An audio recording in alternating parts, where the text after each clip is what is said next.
अलक निरंजन भव भय भंजन दत्तात्रेय गुरु अलक निरंजन भव भय भंजन दत्तात्रेय गुरु अलक निरंजन भव भय भंजन दत्तात्रेय गुरु दत्तात्रेय गुरु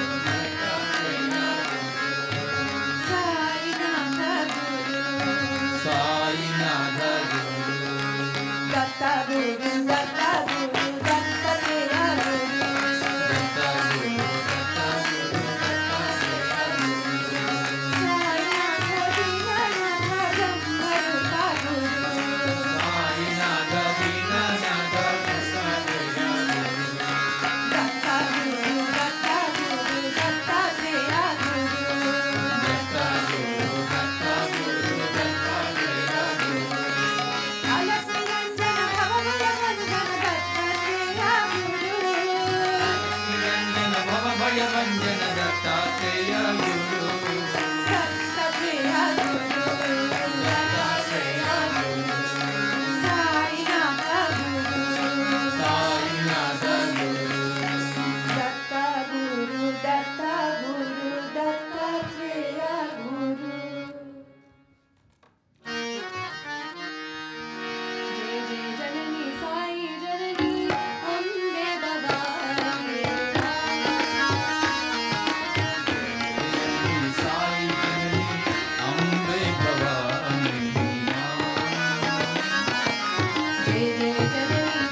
Rama, your eyes, I am caught in your eyes, Sai Rama.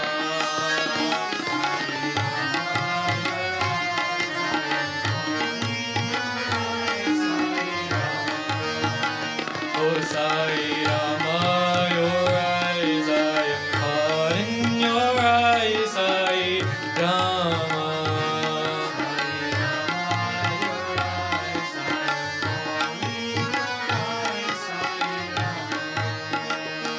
My wants and desires, they have met their demise. I am lost in your eyes, Sai Rama. My wants and desires, they have met their demise. I am lost in your eyes, Sai Rama. My wants and desires, they have met their demise. I am lost in your eyes, Sai Rama.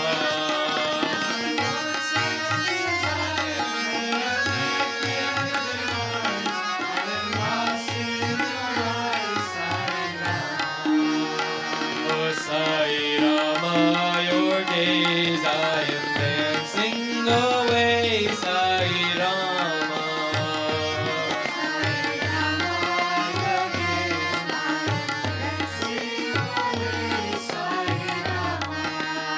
Oh Sai Rama, your gaze I am dancing away, Sai Rama.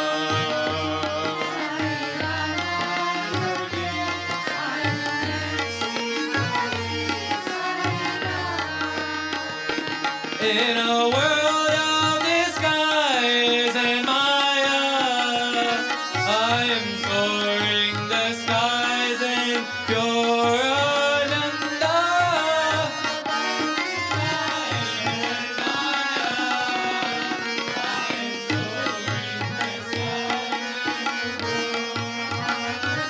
In a world of disguise and maya, I am soaring the skies in pure Ananda.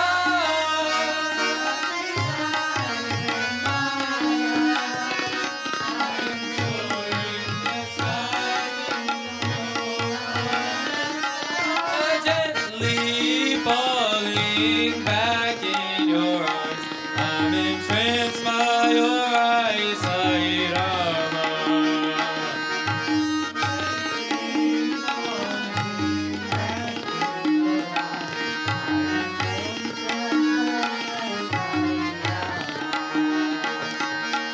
Gently falling back in your arms, I'm entranced by your eyes, Sai Rama.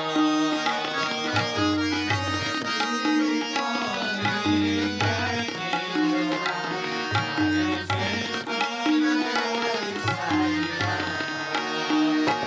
I am lost in your eyes, Sai Rama.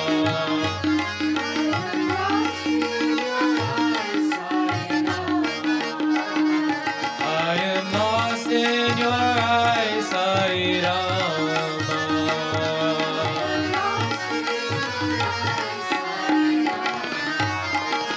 Sai Rama, your eyes, I am caught in your eyes, Sai Rama.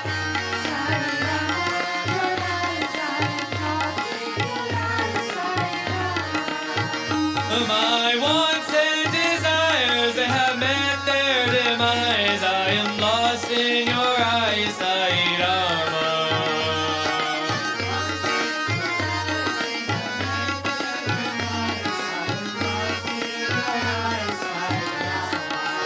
Oh Sai Rama, your gaze I am dancing away, Sai Rama.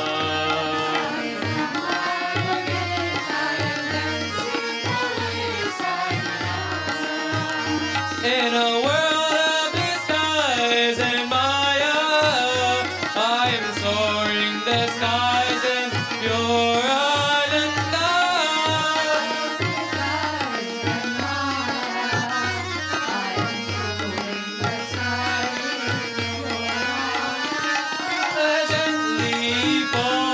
lying back in your arms, unentranced by your eyes, Sai Rama.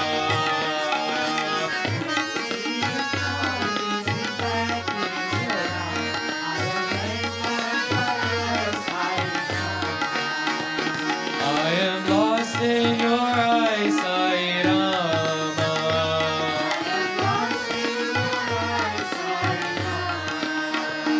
I am lost in your eyes, Sai Rama.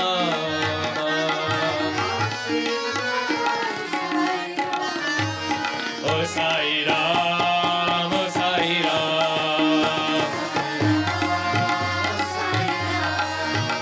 Sai Ram, Sai Ram, Sai Ram.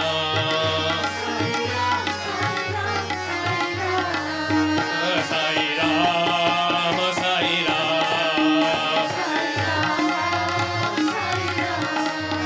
Sai Ram, Sai Ram, Sai Ram.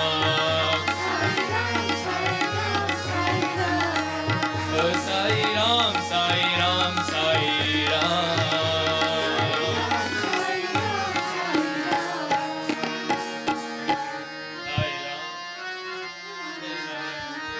In your eyes, Sai Rama.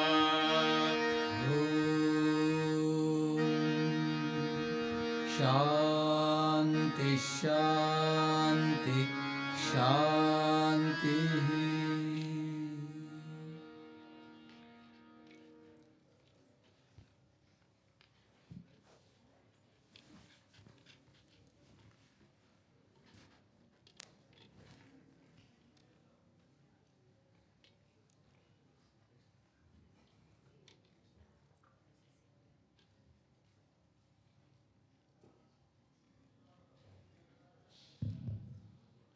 Om Sri Sai Ram.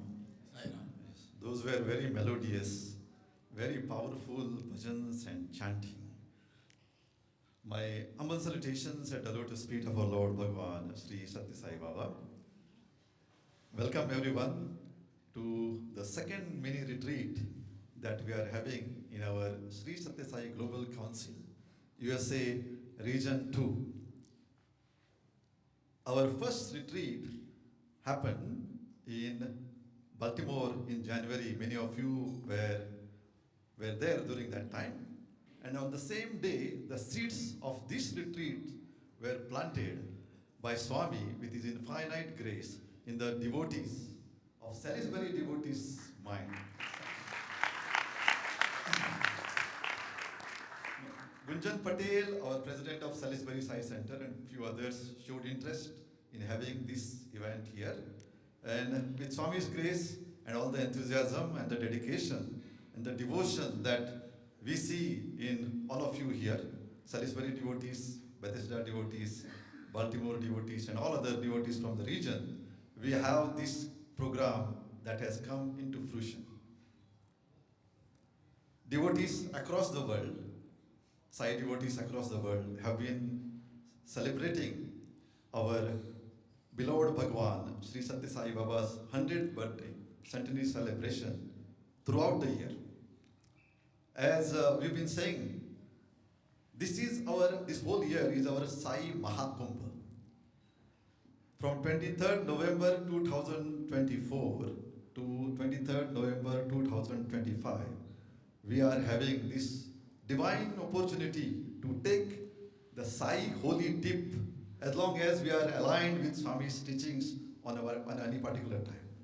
Today, Swami has given us this opportunity for just that, to be in harmony with thought, word, and deed, and to sing His glory. We have a very, very inspiring, very uplifting program ahead of us. Can we please display the schedule? Yeah, the first one. The first slide. Yes. As some of you will be able to see on your screen, we have now, you can see in the morning that we have our brother, Dr. Ananth Srinivas, as a speaker. After that, we have our own Sai Manikam, who is not a stranger to our the region. He is the speaker who is following him. Then we have lunch prasadam, which will be followed by a group discussion on bhajan singing specifically, led by Dr. Sai Kumar. And then we have a musical offering. So we have very spiritually elevating treat that Swami has put together by sending his beloved Sai alumni, Sai students here all across the USA. And we are very grateful that they have accepted our request to put together such a beautiful program for the whole day. Our next, Dr. Ananth Srinivas, he completed his Sai education in Swami's Institute from his 11th grade till PhD. He also then taught in Swami's Institute in the Mathematical and Computational Division, the department. And currently he is serving as a senior researcher, as a postdoctoral fellow in Louisiana State University in New Orleans. Besides being academically very accomplished, he is also very gifted musically. He has been part of the Prashanti Bhajan group. He is also offered Harikatha and Burrakatha in front of Swami's physical presence. So we are very, very grateful that Swami has sent him here to be amongst us to share his valuable experiences and the learnings that he has acquired through those interactions with Swami. So without any further delay, let me request Dr. Ananth Srinivas to give us a talk from this platform. Sai Ram.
Om Shri Sai Ram.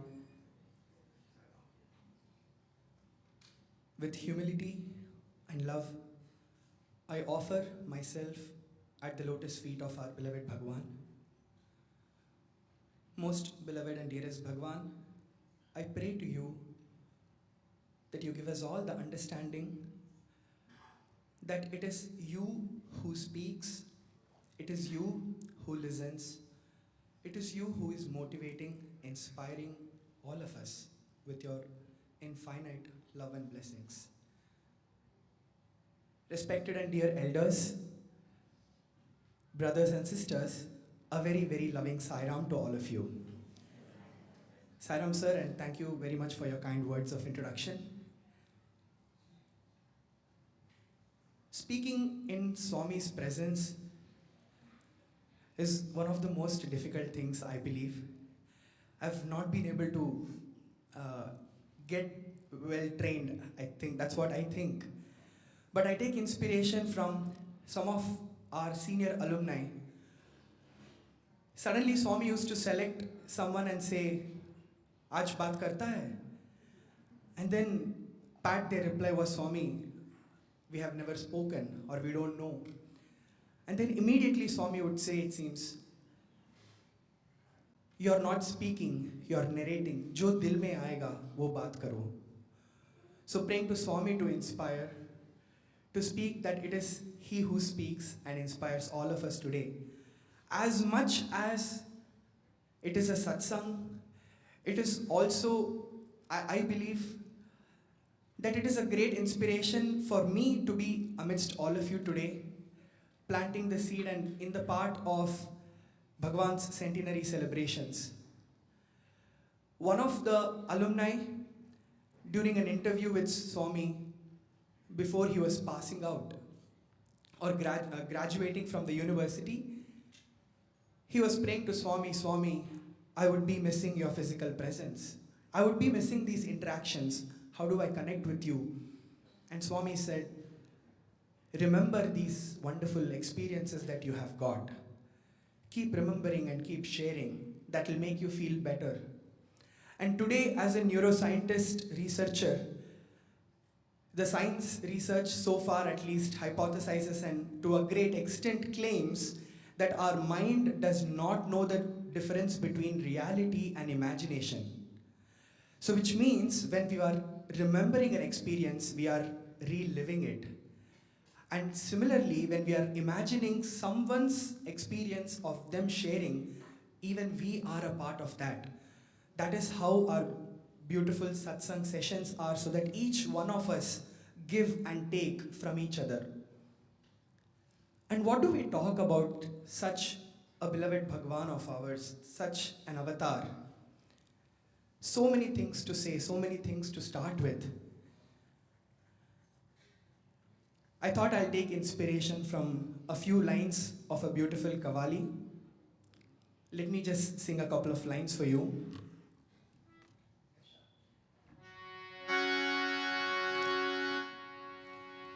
कौन है जिसने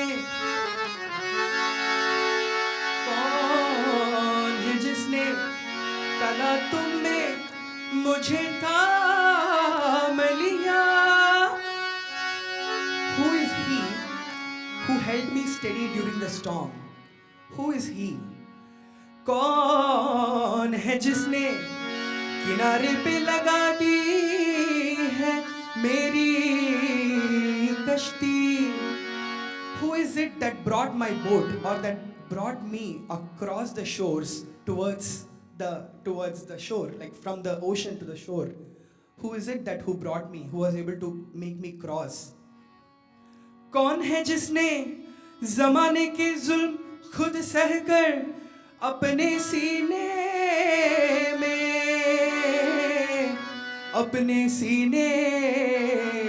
में छुपा ली? Who is it who has digested everything, every trouble into himself? मेरी फाका मस्ती, हाजी वो कौन है, वो कौन है, कौन है, वो कौन है? And the reply comes, प्यार है, वो प्यार है, वो प्यार खुदा का, खुदा के प्यार की सूरत बयां नहीं होती, नहीं होती, नहीं होती, बयां नहीं होती। साई के प्यार की सूरत बयां नहीं होती, साई के प्यार की, साई के प्यार की सूरत. The form of Bhagavan's love cannot be described, because he is love himself. He is love himself. Love all, serve all is what he stood for during his lifetime. Physically, then, now, and forever, he would stand for love all and serve all. And what is the best gift that we can give him on his centennial year, or every day for that matter, is just love him back. But how do we do that? It is extremely difficult. So there was a retreat that I attended last year, and the speaker very nicely put this. How do we love someone? The first step would be to know somebody, right? Before we say I love someone, I would have to know about them. Knowing Swami is impossible, right? So at least let us try to understand from the experiences of other devotees, listen from them as to what Swami taught them, what Swami taught us. And with his human form, his infinite love, it is very easy that we can forget who he is, whatever background that we come from. During one interview in the 90s, Swami was engaging with the crowd, with the members in the interview room and talking about Bharatiya culture. And all of a sudden, Swami called this devotee and said, "It's going to rain heavily now." And then this devotee went towards the window and stood there, and he saw that all of a sudden, out of the blue, thick black clouds and started pouring. And then Swami said, "Now it will stop and there will be heavy sunshine. It's going to be just scorching heat." And then as Swami said, the same thing happened. And then he said, "Now you will see so much wind coming." And then this devotee who was in the interview room was describing that the gusts of wind were so strong that the students and devotees who sat in the front, their white sleeves were fluttering. And then Swami said in Telugu, "Sarva devata tita swarupam dharinchi vachina manavakarame ee akaram." Means Sarva devata tita swarupam, that is beyond all the forms, who, like the cosmic consciousness that represents the formless nature beyond all the forms, has taken a human form and come in front of us. But yet again, we keep wanting to doubt. We keep wanting to prove, means wanting him to prove us, "Swami, are you God? Are you really God? Are you really divine? How do I believe?" And evidently it seems Swami told this to a senior devotee, that if you have a doubt, test me. And once I prove it to you, hold on steady, because the mind is very fickle. So now, giving a small background about where I come from. I come from a family of devotees, I can say so. I was fortunate to be born in the Sri Sathya Sai district, and my father was a Balvika student, and my grandfather was also a part of Sri Sathya Sai Seva organizations.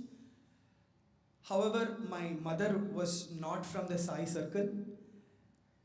But for me, Swami was just a photograph in the altar, because I was told that he is God, and I just believed from childhood.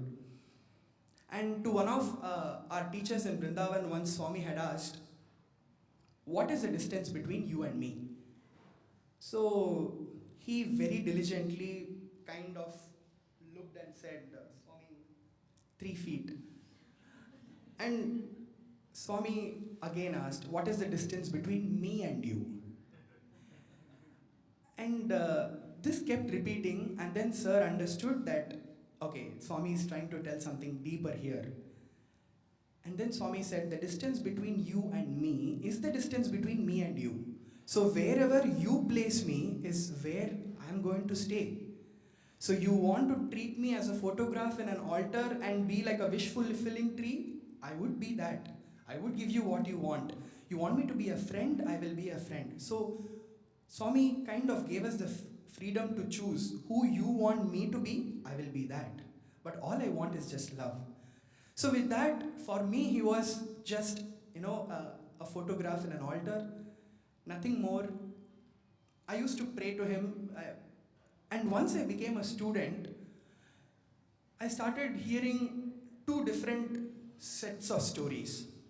One set of stories are about Swami's wonderful creations, miracles as they call it, Swami saving somebody who was in the deathbed, and lo and behold, Swami just touched them and they got cured, or Swami telling cancer cancelled.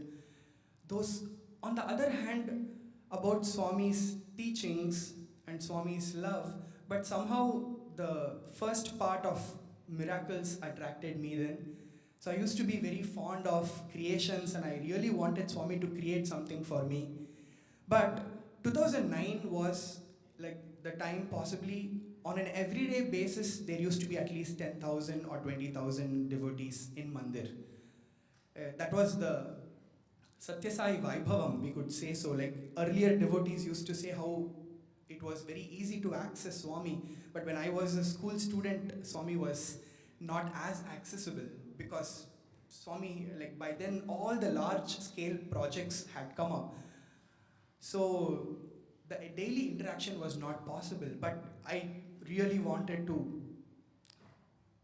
Swami to create something for me. But that, wanting or desire led for some reason into, is Swami really creating? What is happening? Are you really God, Swami? Why don't I get these experiences? Those kind of stories that the mind plays. And then I succumbed to it and I fell into the trap. But then for every test, for every challenge, Swami's answer is love. So it was in my 12th standard, and I had still not joined the bhajan group. So we used to go in lines and then get seated based on first come, first serve. And in Kulwant Hall, one day I decided I am going to test today for myself. Because Swami, I'm not happy with the feeling that I am doubting you. I know that you are my everything, but I'm not happy with this feeling that I'm having these doubts. And I don't know whom to share this with. So this was the kind of thought process that was going on. So I thought one day I'm going to sit and see for myself, and then from that day everything will be fine. So I went to Mandir. Incidentally, this was in July 2010, and it was USA's pilgrimage. I still remember 2010, and I was like, if this is Swami's stage, I was seated on the steps which were down, like a few steps were there from Swami's stage, leading to the ground. So I sat in a corner like this, from where I can directly see Swami, and I can see Swami creating. So I decided that today, some devotee after the drama or program is going to get a chain or ring or something, and I will see, and today is the day. And I was waiting for it. Swami called a small kid, and Swami's hand started, waving. And then, I don't know, for some reason, the photographer next to me or someone just stamped me or pinched me. I don't know, like it just happened that I turned myself and I turned back looking at Swami. Swami's already putting the chain on that boy. I said, Swami, unfair. It's just not done, Swami. I'm not going to be done with this. I didn't have anything else in my mind. All that I wanted was, I will see for myself and my doubts would go away. What did I do wrong in this? Was this not genuine? No, these were the kind of thoughts that was going in my mind. Let me stop this story here and take you to the 80s. And this is a story that, again, I heard very, very recently of a senior alumnus in the 80s. So it seems he went through a very similar phase, but he was getting a lot of chances from Swami. He's a wonderful Veena player, but he also had these kind of doubts. And to stay honest to what he was feeling inside, he was not going into the interview room to do Pada Seva or anything. He was sitting behind.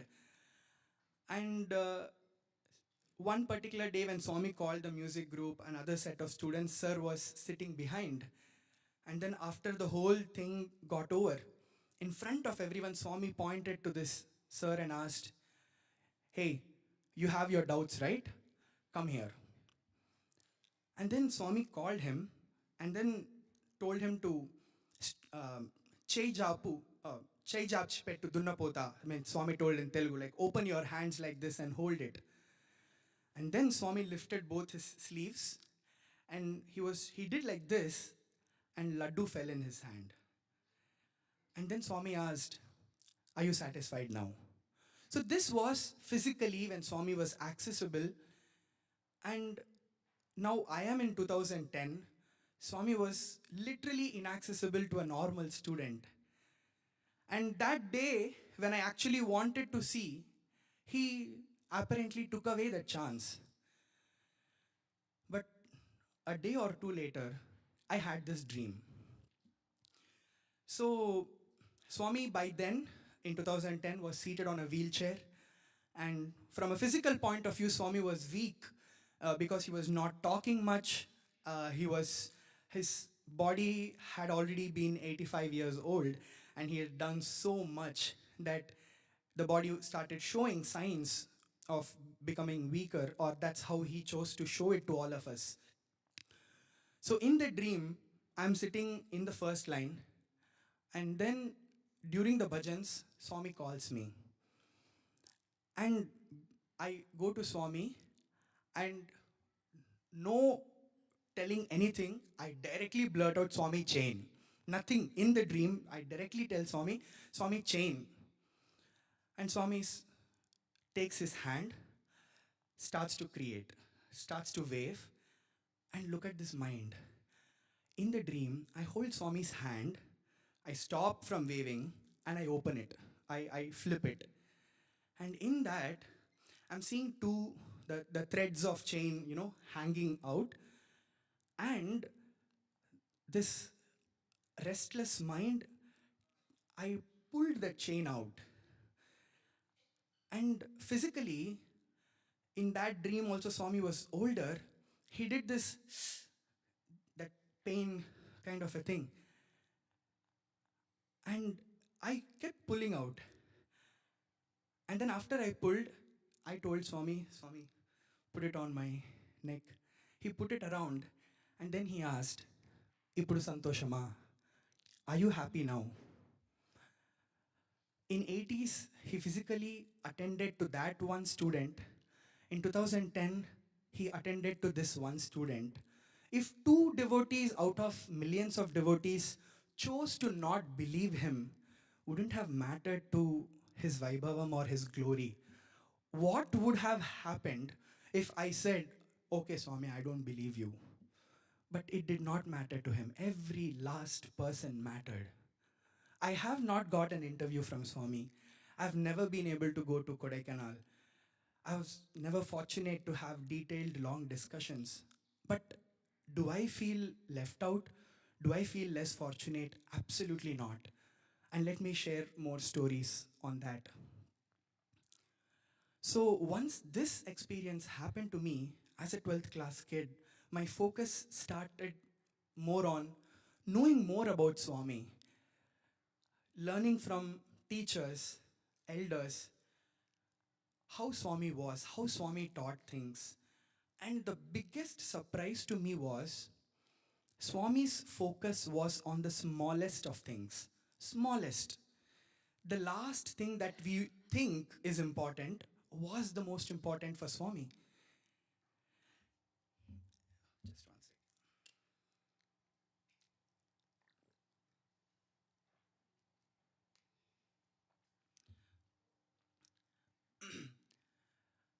We have this beautiful bhajan, right? दीन दुखियों से प्रेम करो मेरा साई प्रसन्न होगा. He literally showed this. He lived this life. Not just about Dina Dukhiyon, but for everyone. Everyone. So here is a story again narrated to me by my teacher in Vrindavan. So it was one of the days in Kodigepalli, and I'm sure there are so many elders here who have been to Kodigepalli with Swami and have had the fortune of staying for possibly months. And during Kodigepalli, one of the practices was Swami would give money to students and say, go buy gifts for your parents. Go around to the market, go buy gifts for your parents. So a few students happened to go to this Tibetan shop where they were selling shawls. So, and they bought those for parents, and Swami said, actually this material looks good. And Swami asked this teacher in charge, he was also the in charge of stores, the general stores in the hostel and in the Vrindavan ashram. So Swami asked him, go find out how much they are selling it for. And Swami, in fact, it seems, gave money and said, buy the whole thing and come. And this sir, being the store's in charge and he's a commerce teacher, he thought from a business point of view. He went there, he checked what are the rates, and he thought maybe it was costly per piece, like per blanket, it was costly than what it should be. So he found out, he went back and found out found out from where they were buying from. And he thought from there, if we could ship it to the ashram, it would be a good deal. I would have saved Swami's money, and Swami would be very, very happy with me, is what he thought. And after 2 days, Swami called him and I asked you about this. You didn't get back. Generally, it seems when Swami gives you a duty, you have to get back. But sir was doing this research of how do we ship that and things like that. It took some time. So when Swami asked, he immediately went and told Swami this whole thing. Swami, per piece, he's charging this. If we buy the whole thing, we would be losing on something.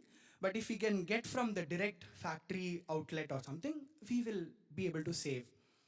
And then sir told us the way Swami admonished him or scolded him. And then the whole point was, Swami said, I'm not looking to buy those shawls for the sake of buying. These were the Tibetan shawl makers, like the people who used to be there when Swami had been to Kashmir on the tour. And that time, after that, during the Tibetan war and during that time, they were made to vacate and then they were thrown out from that area because of the fights. So he said they had to be displaced to other places. And so they have chosen these kind of cold places to stay so that they can be comfortable. At the same time, only when someone like me comes to Kodaikanal, they get their business done. Throughout the year, their business does not happen. And this is the least that I can do for them. Just go buy their entire shops. Because I have to take care of them. So when Swami went to Kodaikanal, his thought process was not just about students or the people there, but it also was about the shopkeepers who have their businesses done. Very similar thing happened. It's during one of the Swami's birthdays. So this was an IPS officer who was posted in the Anantapur district. That time he narrated this experience where for Swami's birthday, even in the 70s, 80s, there were a lot of devotees who were coming. So what used to happen was they had the Puttaparthi railway station was not yet opened. So they had to come until Dharmavaram. And then from Dharmavaram railway station, they used to take a tonga those days, like a cart. And then from there till bus stand. And from the bus stand, they used to get the buses. This was what was happening. Now, through this government officers and the organization working together, they had come to an understanding that we can request those buses, at least during this time, to start instead from the bus stand. They can go to railway station and start the buses because most of the devotees are going to get down in the railway station. So this was the deal that they came up with. But immediately Swami's response, it seems, was, those Tongawalas will lose out their business. And it seems in those days, Swami told each one of them something like 500 or 1,000 rupees. Swami told, give them. Say that this is Swami's prasadam because the buses are going to directly take the devotees and you lose out on business. And so this is why, Swami gave them money. And they were all in tears, thinking, how is it that he's able to think of this last person in the whole chain? Yes, we are serving the devotees, but he was also looking at somebody who possibly might be benefited, and he wanted to make sure that even they were happy. The last things that we do not think about, he thinks about it.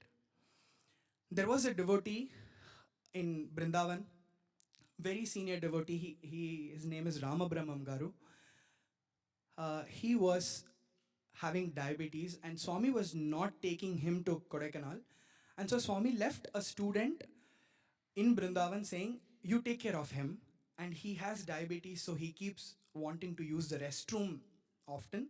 So if he wakes you up, don't sleep off. Just handhold him because he's old. So one night, it seems Ramam Brahmam Garu called this sir of ours a couple of times, but sir had fallen asleep. And next morning, Ramabrahmam Garu told this sir, brother, I called you multiple times. You did not respond to me. So I prayed. Suddenly I saw that Swami came. Swami was physically in Kodekanal. And he said, suddenly Swami came, held my hand, took me to the restroom, came back, and Swami, in fact, cleaned the restroom after I came back. And sir very promptly thought maybe due to old age, Ramabrahmam Garu might be hallucinating, or maybe it could have been a dream for all that. But when Swami came back to Brindavan from Kodekanal, while he got down the car, it seems the first thing he told sir was, you made me clean a bathroom. Just to make sure that he knows that it was Swami who was there. And if for the sake of a devotee, he's ready to clean toilets. And what more of an example of love do we need? Nothing more. We can keep talking like this, and he knows the best that we need. We don't need to ask him also sometimes. My father was a part of Balavikas, and as I told you before, Puttaparthi did not have a railway station. So Dharmavaram railway station used to be the point. My grandfather worked for the Indian Railways, and after graduation, my father also that was Swami's 60th birthday, I think. So my father was also actively involved in the celebrations, and after graduation, he thought for a few days he'll take off and he will work in the railways and help, because a lot of parcels would be coming for Prashanti Nilayam. And so the Dharmavaram Sevadal's duty was pick up all those and then send it to Parthi. That was their seva and contribution to Swami's birthday that year. So my father was very actively involved in that. And he was so happy doing it for the few months. And then Swami's birthday got over. And then Swami was also very happy and pleased with the devotees. So he said, call all the Dharmavaram Sevadals who worked for this. I'm going to give them clothes from my hand personally. So my father was on cloud 9. He was so happy that he was going to receive clothes from Bhagawan. But somehow, when they went to Mandir and sat and the names were read, my father's name got missed out. So my father could not go to Swami directly, but he was started feeling very bad. Why is it that Swami is doing like this to me? And in front of Swami, this happened that my name got swapped. And Swami knows everything, but despite that, he's allowed this to happen. He was angry, but he was also upset. And then that day, Swami gave Pad Namaskar to everyone. So my father took Pad Namaskar. Right away, he left because he had an interview to attend. And some elders tried to convince him, but my father was not willing to get convinced. He was so upset. But one senior devotee just told him, Swami's delays are not his denials, and he definitely has a bigger plan for you. You may not know it now, but just trust me. And then he goes to the interview, and his name was called almost in the last 3 or 4, so it was in the evening when he went. And when they were opening his files, the interviewer directly went to the last set of folders. And because he was in Parthi before going to the interview, he had no time to arrange his file. So my uncle came and gave the file of certificates, and he just took it directly. And when the interviewer saw, his eyes first fell on the unarranged Sevadal training certificates from Swami's organization. So right after he saw, oh, Sathya Sai Seva organization, so are you a devotee? So my father did not expect this kind of a question in an interview, in a formal interview. Said, yes, sir. And then the interviewer asked, you don't have vibhuti on your forehead? Said, sir, I came in the morning. So I put it, but by now it must have gone because of the sweat. Do you have a photograph of Swami? And he showed Swami's photograph. And with that, my father got tremendous confidence that it started on with a note on Swami. And the interviewer also promptly said, okay, your personal profile looks really good. Let's go into your work. And then the interview went so well. Needless to say, that day my father got job, and for the next 38 years he worked in the same company. He might not have given a safari on that day, but he gave a livelihood. And his delays, again, how he responds to us, we do not know. It's absolutely not in our control. But all we can do is, Swami, you know what is best for us, and please help us. This is a very sweet incident that, again, one of my teachers narrated to me. When he was in primary school, Swami used to go to the school classrooms to give prizes after sports meet. And their prizes used to be like volleyball or some kits or pens, crayons or books, some things that kids would like as, and personally Swami would call all the prize winners, like the teachers used to call out the names of prize winners, and then Swami used to give them. It seems it was Sir's class, and they started calling out names of students. And it seems there were two students of one name, and then the teacher called out a name, and the student who was not supposed to be going there stood up and came into the line.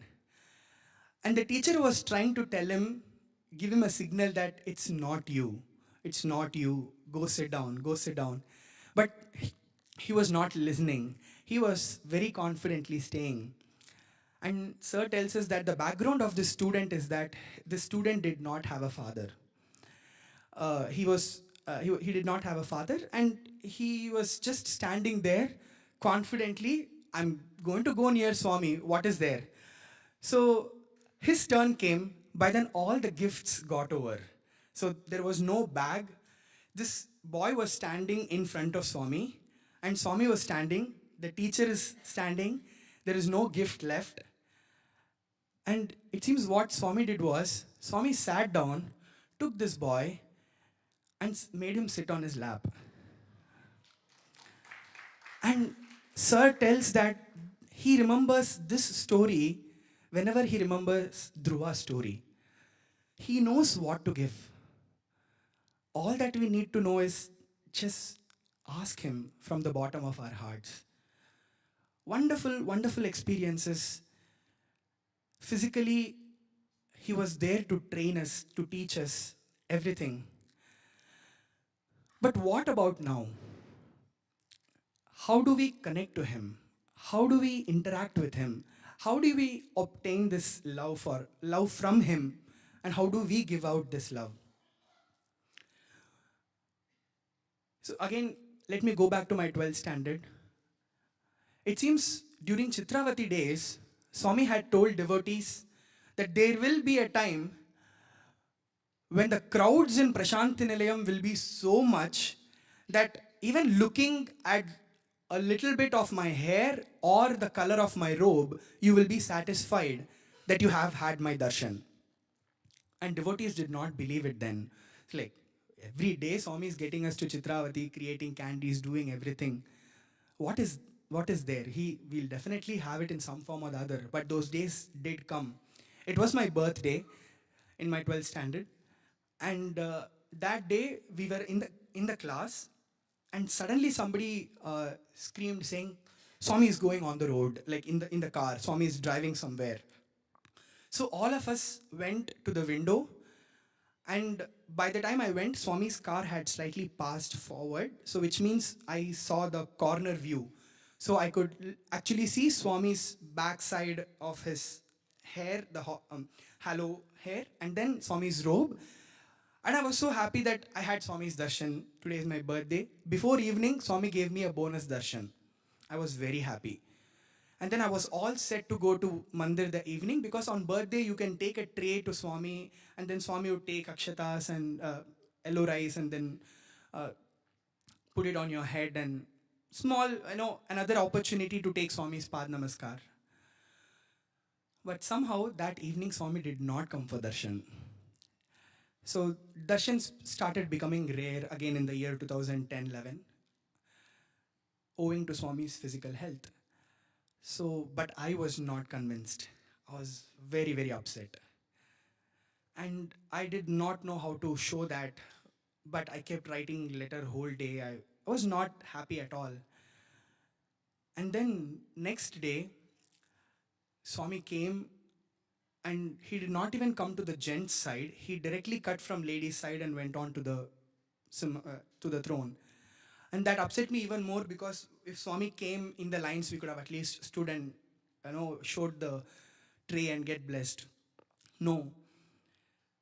But later, somehow during the bhajans, I got the blessing that Swami looked at me and said, "Come." And then I went on to the stage. Swami put akshatas, and then I felt happy, at least away consoled. And mark now to 2012. This is my second year undergraduation, and I'm in Brindavan campus. Physically, Swami is not there. So what do? So I decided to try Brindavan. I would go with a chocolate. So Trai Brindavan was the residence where Swami lived in Brindavan.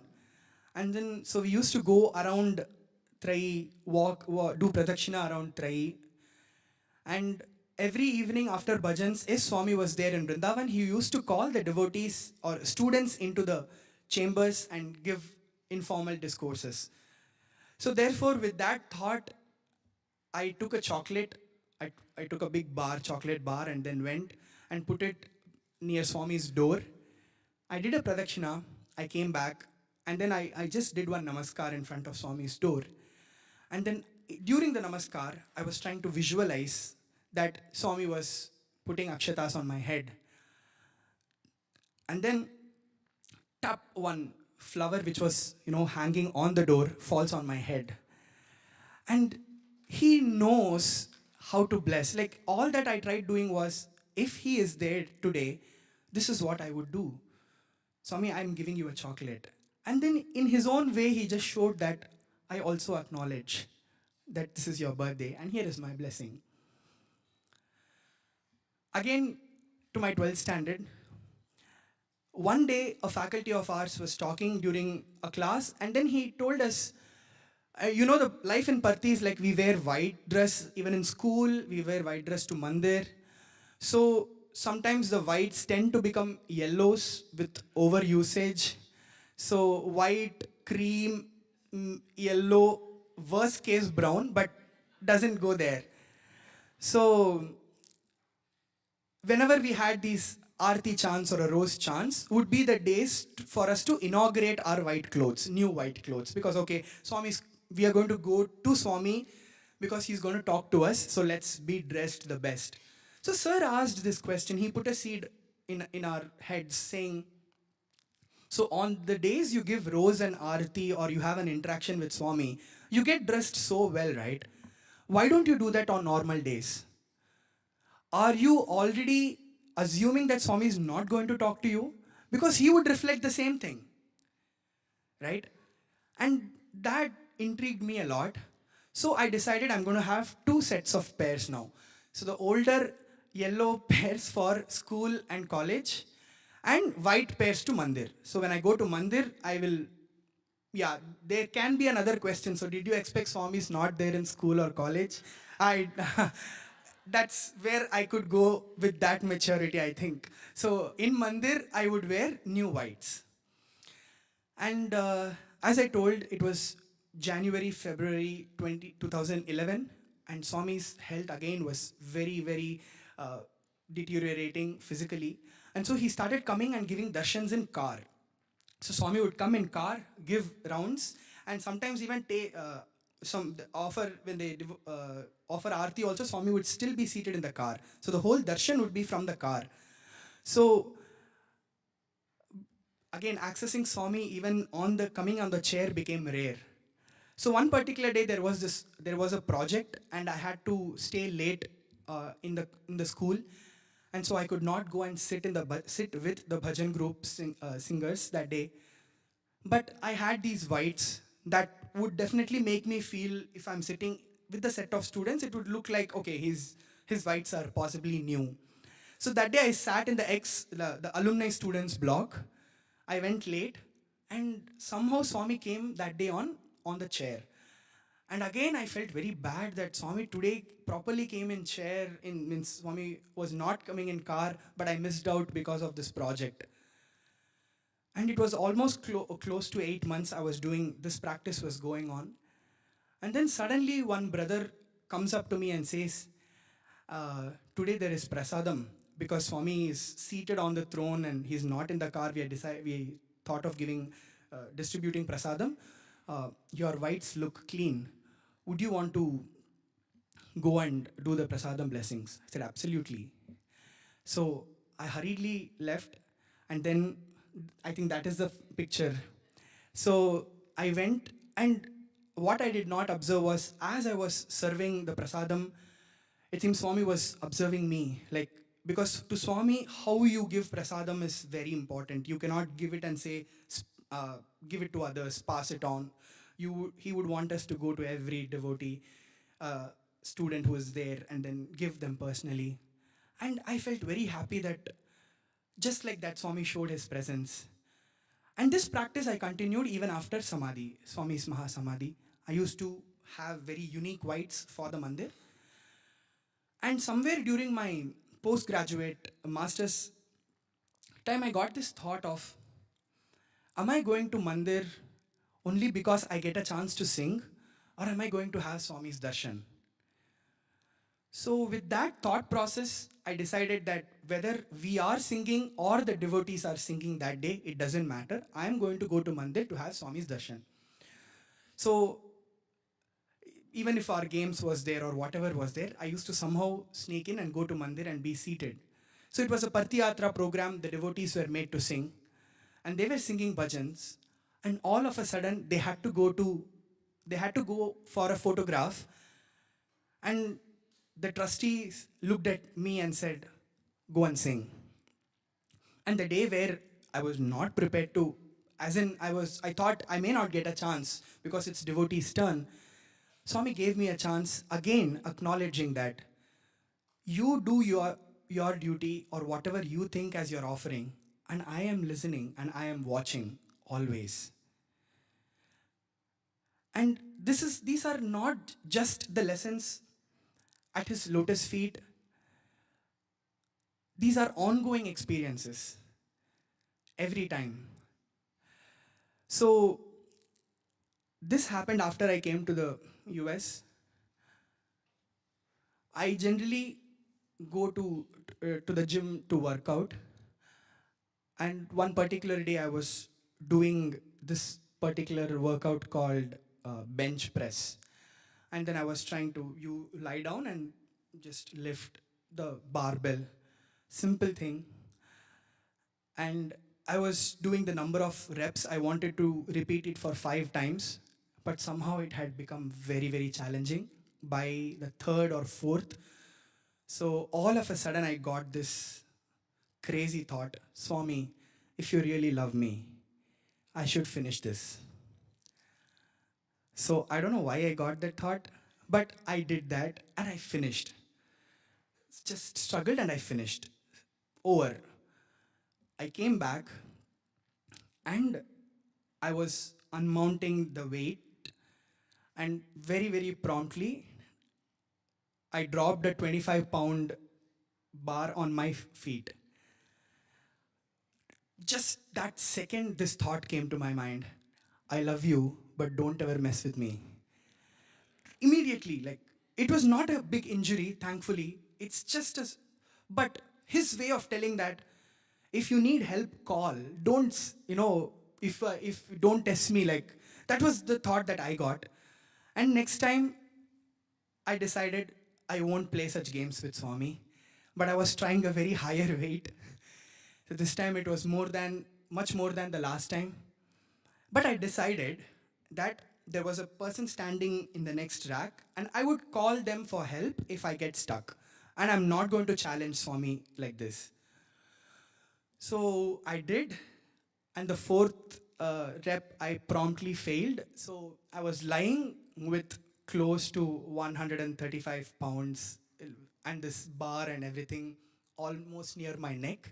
And I was trying to reach out this person saying, hey, I got stuck here, come and help me. And before I could say something to this person, there was another person who came running from behind, unmounted it, and asked, "Are you okay?" I said, "Fine." And then I asked, I didn't call you, I was trying to call that person. And then this other person who attended to me said, "I was watching, 4 times it went down, it was not coming up, so I came." And that gave me this thought that we have definitions of how Swami is supposed to come to save us. This is how I want Swami to help me. This is what I want. And when this person told me that, like, he was watching me for so much time and then realized that I failed, there are multiple avatars of Swami through each one of us who is waiting to help us in some form or the other. And why do we have to restrict him to say, "Swami, this is how you're supposed to help me"? Again, the distance between you and me is the distance between me and you, Swami. That's the lesson that I learned from that experience. Every time we look up to him and just offer, he knows he might take us till the tipping point, but he's just there. Before finishing, I just wanted to narrate a last experience. Again, back to my 12th standard. So, 12th standard students get to present their projects to Swami. And each of the subjects, however insignificant, again, we had the fortune to just go show the write-up to Swami and say, "Swami, this is what we worked on." Computer science students would show computer projects. Each student would have different thing. Whereas a class of students, that is, I was in the math, physics, chemistry, and Sanskrit. Our combination was not able to show anything and get blessed because life sciences students had an opportunity. Each subject had it. So I went to the warden and I told, "Sir, somehow our group of students are missing out on a chance with Bhagawan. Please make sure that we get a chance."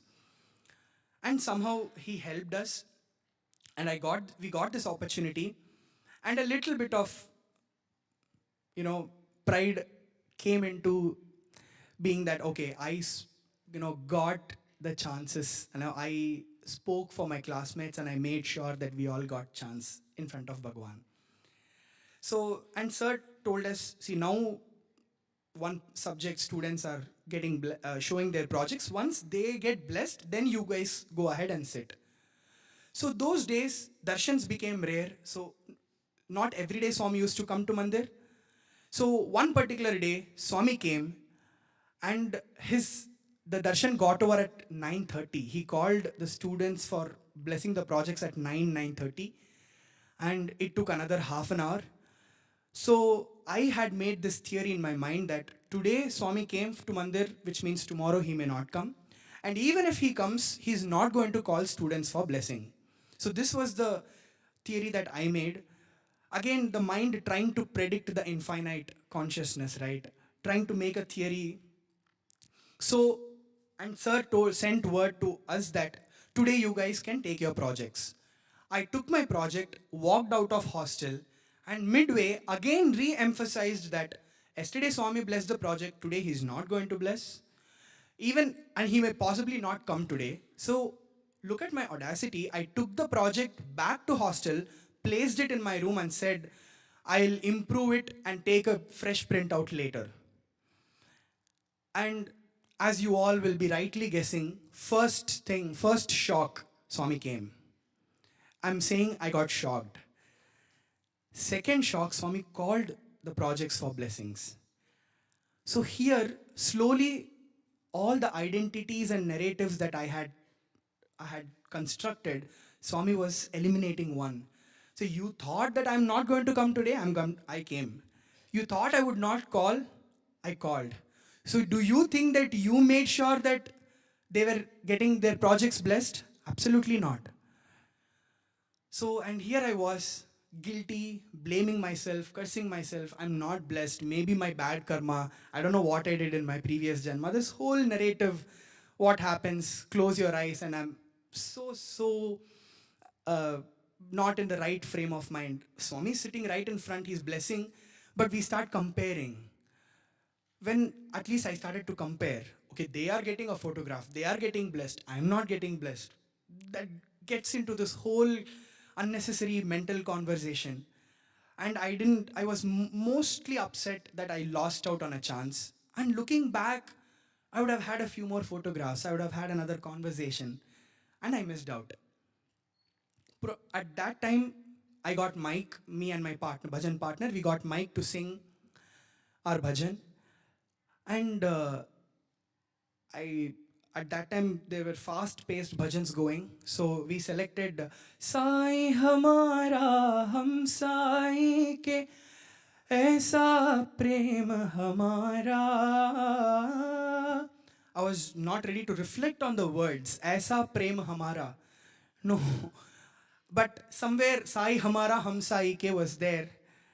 But loaded with emotion that why am I not getting blessed, Swami? Why did I do this? And I was completely closing my eyes. I did not open my eyes because I was scared that while singing I would break down and things like that. So I kept my eyes closed. I just finished the bhajan and not talking to anybody, silently walking out. And then one of my friend comes, my classmate. He came to me, and so at that time, whoever is close to Swami, or if Swami would give a lot of attention to someone for that day or for that moment for a few days, we used to call them saying, "You are in form. Hey, you're in form, you know." So that boy came to me and said, "You're blessed, Anand. You're so blessed." I told him, "I'm not in the mood for this, brother. I know what happened. You got blessings, right? Feel happy for you. Leave it." And then I went back to hostel, and there is this other brother who came, and he was giving vibhuti that Swami had given it to him, and he was sharing it with others. And I felt happy that at least I was getting something. And he again said, "Brother, you're really blessed." I said, "Why are you all coming on to me now? I didn't do anything and I didn't get anything. If at all, I lost out on the whole opportunity." And then he said, no, wait, let me tell you. When I was, like, he told me that when he was standing like in front of Swami showing his project, Swami looked at a few pages, asked him what it was, and then it seems my bhajan started. And then when I started singing, Swami kind of indicated him to slightly move, and Swami started looking at the singer. And it seems Swami followed that bhajan and playing talam, like putting talam with his hands, fingers like this, and he was following the bhajan. And this brother got to stay in front of Swami during that process and witness it. And who did not witness it? So Swami says, "Look up to me so that you know that I'm looking at you. When you look to me, I look to you." Not that he's not looking at me when we don't, but when we look is when we know that he's all the time looking. And I was blissfully unaware or unblissfully unaware that here I'm just missing out on all this love and blessings. And when he told it, I felt happy. At least some kind of a consolation. But still, I lost out on a photograph. I lost out on, telling. I think over a period of time with introspection, I realized with being private with Swami and public, only difference is others acknowledging and we convincing others or showing it to others that we had so and so. Or we look for an evidence and validation from others to know that we are blessed. That's what at least happened with me. I was trying to look for ways so that others would tell that, wow. But here he was trying to show me. Fast forward 10 years, 2021, I finished my PhD thesis. And again, this whole process of me and my friend, we were talking with each other. And we said, Swami used to be very, very eager to see the results or thesis of students, especially PhD scholars. So we decided that we are going to show our thesis first to Swami before we see ourselves. So there was no printing press in Prashantinilayam, means at least the PhD thesis kind of a printing press. So we sent it to Anantapur in bus. So though that person sent back the thesis in bus, and we took the carton box and we straight drove towards Yajur Mandir. Yajur Mandir is where Swami stayed in Prashantinilayam. And so we told the Sevadal, sir, can you take this carton box to Swami's door and open the thesis and place it near Swami's door so that it will be, convincing for us to say that Swami saw our thesis first. So we did that, and then we came back, thick of pandemic, 2021 November. So Mandir darshans were not happening. They used to only come towards the end. So Bhajan group had this greatest fortune, Bhajan group and Vedam group, because sometimes it used to be just that 3 of us or 4 of us in the mandir, in the Kulwant hall, singing bhajans to Swami. Like in temples, they say Ekanta Seva, right? You sing for the Lord, and that's it. So no public. So we were told again and again by our elders that you are representing every devotee at this time. You are giving their prayers to Swami. So with that as a blessing, I could go to Mandir for the bhajans. So I took permission for this other brother also, saying even he's having his PhD thesis blessed. And then we both decided that we'll keep the thesis again at Swami's shrine in the bhajan hall. Because Swami's Maha Samadhi Sannidhi was not open to public and even for devotees, and we could not also go and touch because of sanitization protocols. And with all this, we brought our thesis to Bhajan Hall and we felt happy, and at least I felt completely satisfied.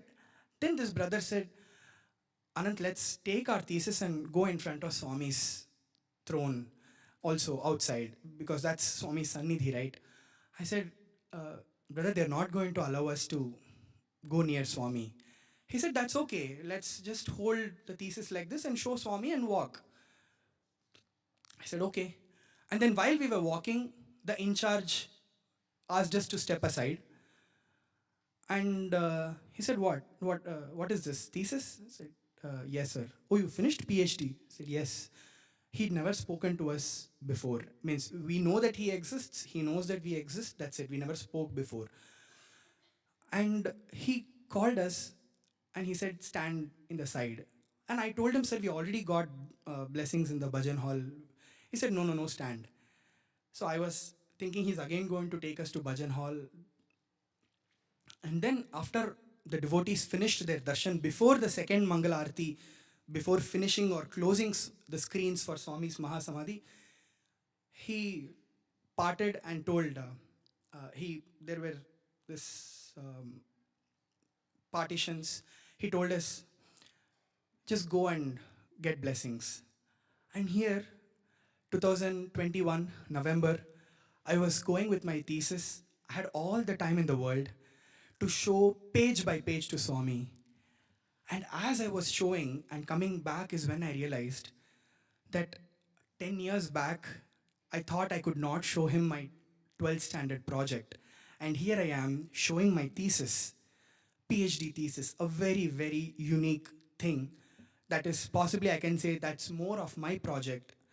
And then gratitude and nothing more was what came to me at that time. Just staying and praying to him that, Swami, you know best. You know what to give us, when to give us. Can make him instantly talk to us. I will just close with this last thing. There was this retreat. Again, as I told you before, we were singing during the pandemic mornings and evenings, and just a few of us had that blessing. And all of a sudden, after my graduation, I come to the US for a postdoc. And the city that I am in does not have a Sai center. We don't sing bhajans. So someone who was singing bhajans per day, like 5 bhajans a day, like maximum of 5 bhajans a day, to not getting to sing bhajans at all, not getting to it, I was feeling very, very miserable. But that also begged that question, do I sing bhajans only if there is a center? Should I sing bhajans only if there is a mic and people to follow? Why cannot I offer bhajans to Swami? And he would listen. So I went and bought a chair, and then I kept that chair in my room as Swami's chair, and I started practicing singing, or whenever possible, singing bhajans. And then later on, when I went to this retreat in North Carolina, the speaker told me, one of the speakers told in his talk that he used to, before he met Swami physically, he used to always hug Swami's photograph. And years later, when he actually got an opportunity to have an interview, Swami hugged him, showing him that what you did for a photograph, I know. Even when I'm physically not there, I know what you were doing. So when I heard this, as soon as I came back after this wonderful retreat, I went and I hugged Swami's chair and felt very good, and also showed my gratitude to Swami, saying, thank you for giving me this opportunity in the retreat. So I had prepared for a workshop based on Swami's compositions. And that, especially the song called Sathya Dharma Mo Shanti Premalato Ni Nitya Jivana Yatra Saginchu Jiva. Swami just says, using Satya Dharma Shanti Prema, just take these along with your life. And we were trying to explore this song in that workshop, but somehow I did not get an opportunity to present this whole thing. And after I came back, I had a dream where Swami calls me in the dream and asked me to sing this song. And when I sang this song, Swami started correcting me, saying this is how. He was keenly listening because it was his composition. And it was a way to show me that yes, I was there in the retreat. I know what you've prepared. I am a very, very active part of your conversations. And what else do we need from him to keep, proving to us that he's always there? So just that, I pray to Swami that let me acknowledge his presence. Let us all acknowledge his presence with us, time in and time out, and feel his love. So when a brother was telling me, you must have had amazing experiences when you were with Swami in Prashanti Nilayam, I said, brother, I might want to correct that statement. I am having wonderful experiences with Swami because he's always there waiting to show his love. It's just that at some times we might go astray, but he's always there to get us back on track and again show us that I am there with you wherever you are. With these words, thank you very, very much. And as I told you, I do not get to participate in Swami's activities actively in a center. So when I come and meet with the Sai family like this is a blessing for a lifetime. And as one of the Kavalis says,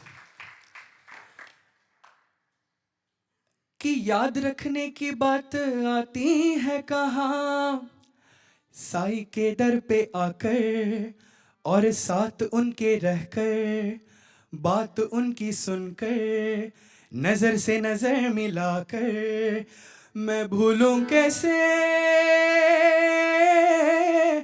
मैं भूलूं कैसे. So, मौका ऐसा मिले ना मिले, याद रख लो हरदम, याद रख लो दिल में उसे, याद रख लो दिल में उसे, याद रख लो. So remembering these wonderful, wonderful instances of interaction in Swami's physical presence and his divine presence and interacting with his messengers and devotees, I feel really blessed. Thank you very much for having me here. With gratitude, I offer my pranams. Sai Ram.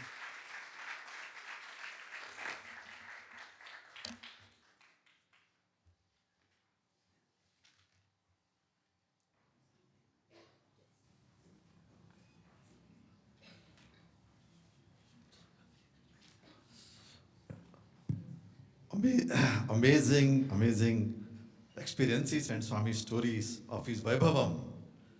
We also got a glimpse of what we are going to experience in the musical offering that is happening after the lunch prasadam in the afternoon. We mentioned about our brother Ananth Srinivas's professional, academic, and his accomplishments in music. But after his talk, we also now realize his physical abilities in the gym. They are also accomplished.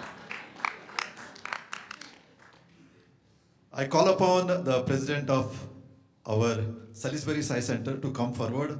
As a token of appreciation and love, we would like to honor our brother, guest speaker, Sai Ram.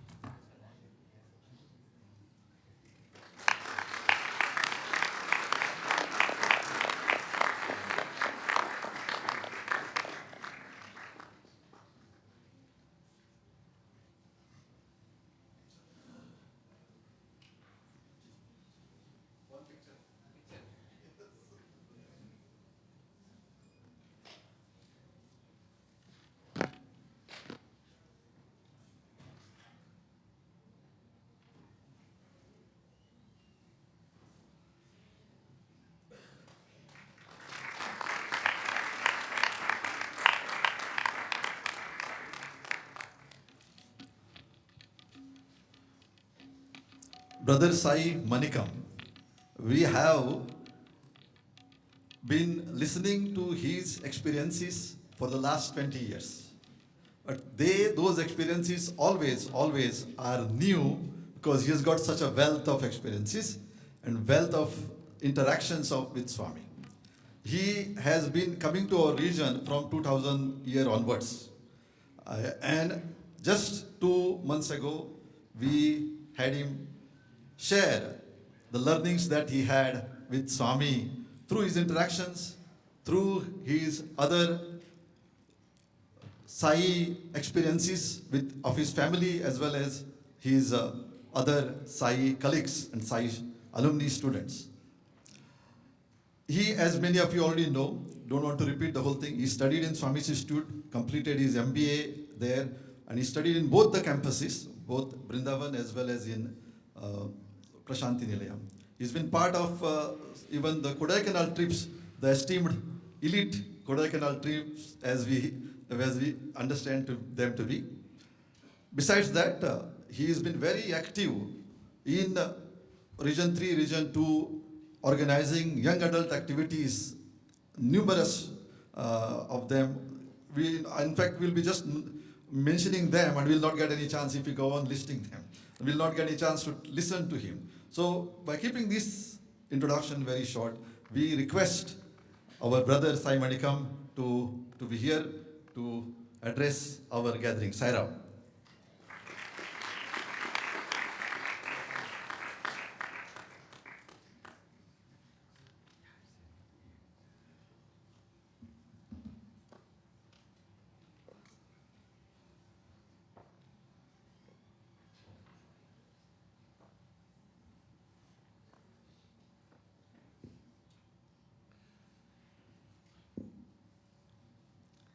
Offering our humble pranams at the divine lotus feet of our dearest Mother Sai. Sai Ram to everyone. Thank you, Anand, for such an inspiring sharing our Swami's love and his message. And you are helping us to relive the whole memories. Beautifully you took us through. And actually he just came past midnight from New Orleans and he had very, very few hours of sleep. So we could see the intensity of love for Swami through your talk. Thank you. I'm also grateful to Swami and thank Region 2 and the Salisbury Sai Center for having all of us here. And as alumni, we always want to be together too. We wait for this opportunity to be together. Even yesterday night, we were having the music program practice. We had multiple generations, like Anand, he's the youngest, I think, from our batch. So we had I think 3 generations, we were all practicing together.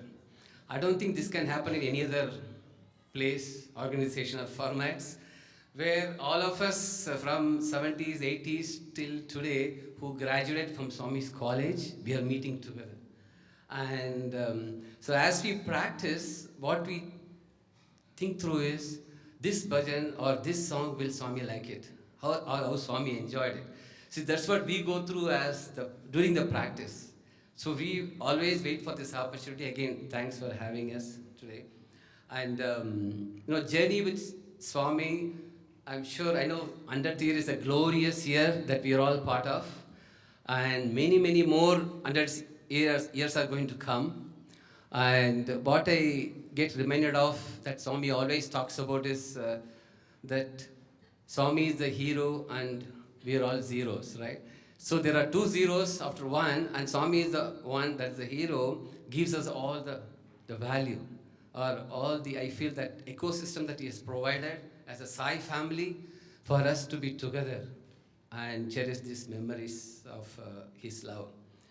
And this journey is not just for few people who maybe would have been there 1930s, 40s, 50s. These years don't matter to Swami, isn't it? So like Anand beautifully said that, and even as a PhD scholar in neurology, he beautifully proven that Swami has created memories for all of us.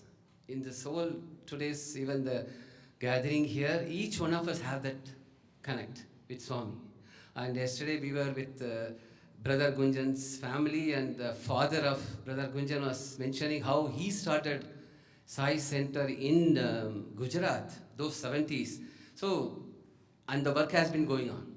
So this will go on, and we are grateful team for having us part of this. The next one. So I know Swami is the one who speaks, and Swami is the one who listens to. And we all believe sincerely, because that's why Swami has introduced Sai Ram to all of us, right? When we meet anybody or when we greet with Sai Ram, that's the reason. Maybe some of us may be learning about Swami today first time, but the Sai Ram word you'll keep hearing. Because Swami says that to recognize the divinity in others, this is the way we practice. So if I can take this practice to my school where I study, or to my workplace, wherever I go, I see that I'm interacting with Swami. The moment this practice gets extended to that, and we see a different world of comfort, different world of love from everybody. So, I mean, even in this picture, in case at some other place where the Swami, both, like I am Swami and the other person is also Swami, right? That's why we are interacting. If the other person is not as per the required norms, we should be the good Swami. So that's why these 2 pictures. So Swami is everywhere. Wherever we are interacting with each other. And once we create that ecosystem of being in Swami's world, then we are in his world. Then we are going to experience something totally different. So we will go through few memories, like Brother Anand said. I like to maybe, because we got to study in Swami's college, there are some few things that we observed, the way Swami used to behave, the way Swami used to interact, the way Swami used to say things. And he used to see something different than what me as a human can see. So those are the divine qualities, the way he sees things that we want to imbibe, right? So he is the hero, and so we are all here to learn from him. And this is a journey from a small eye to a big eye.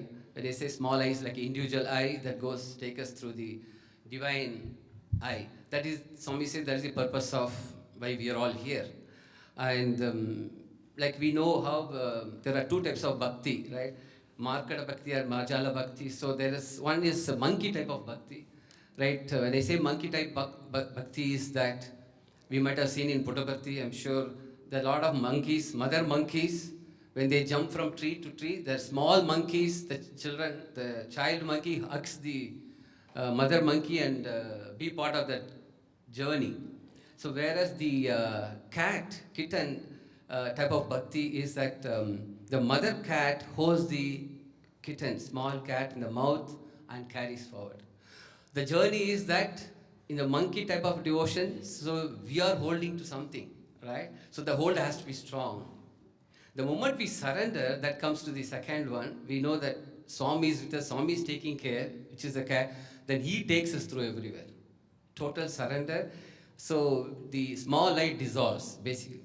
So the interesting is that this all, maybe when we are studying in Swami's college as 10-year-old, 15-year-old, I see a lot of children here. So very high philosophy, right? But the way Swami gives those knowledge and wisdom is beautiful. We may go through some of those interactions. And I always think about the near and dear. What is the near and dear is that all of us would experience the same when we come to know about Swami the first time, right? When we interact with Swami, we would have had this chapter before Swami and after Swami, right? I'm sure all of us will echo that. Oh, we used to have a very, very difficult time. It was very different. Now, after knowing about Swami, our life has changed. It has become more sweeter. We start seeing more good people around us. We see only promotion, success, whatever you want is happening. So Swami, as he comes that nearness, he brings these beautiful benefits for all of us to get glued to him. Every one of us will have this story to share. And once we get near to him, then he'll start working on the dearness aspect. That is what the purpose of the divinity is, to make us dear to him.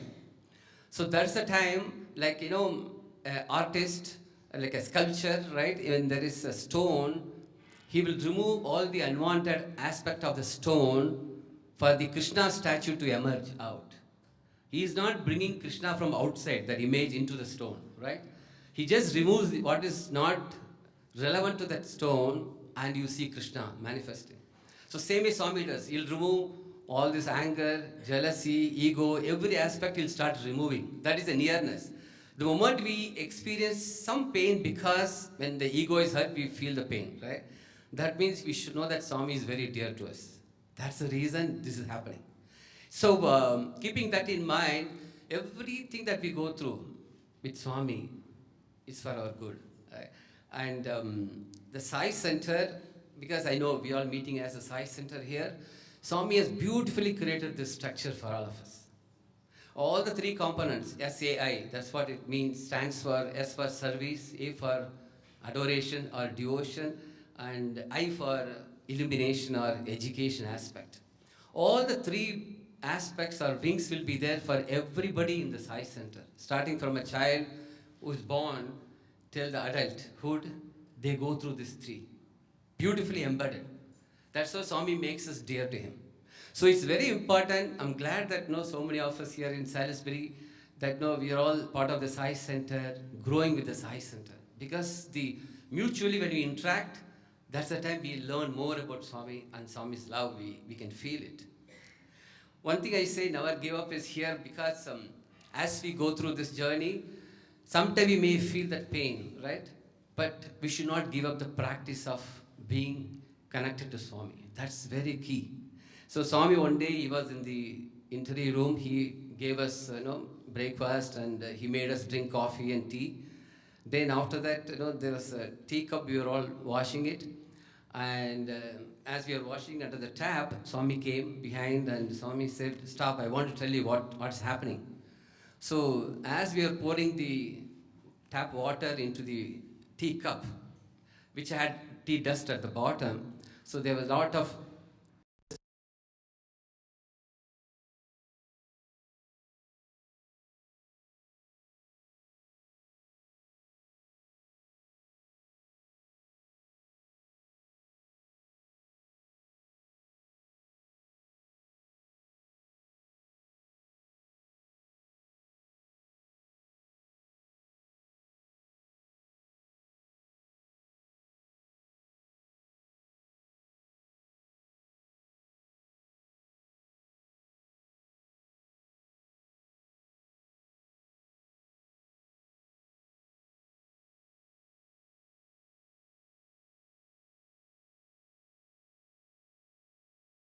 we are from South India, southern part of India, and my mother got to know about Swami through a book in 1959.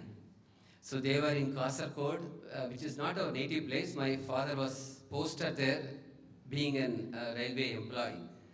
And so they were not knowing anything about Swami. The neighbor brought a book of Satcharita of Shirdi Baba. In that, she had put Swami's picture, the young picture of Swami, our Swami Sathya Sai. Right? So as the neighbor lady was explaining to my mother, and my mother was, she was 22 years old, right? Very young, 22 years old. I was not born that time, my brother was born. So, so the neighboring lady said, you know what, this is Shirdi Baba's story. Then she showed Swami's picture. She said, this is the avatar reincarnation of Shirdi Baba. And my mother was, as soon as she saw the picture, she was very much attracted to the picture, not knowing who Baba is. Then she said, you should go and see this person. He is in Andhra Pradesh, not in Kasargod or Mangalore. Right? Then my mom said, how do you go there? You know, your husband is in railways. You have a free ticket. You can always go there. So that was the inspiration. My mom was very excited.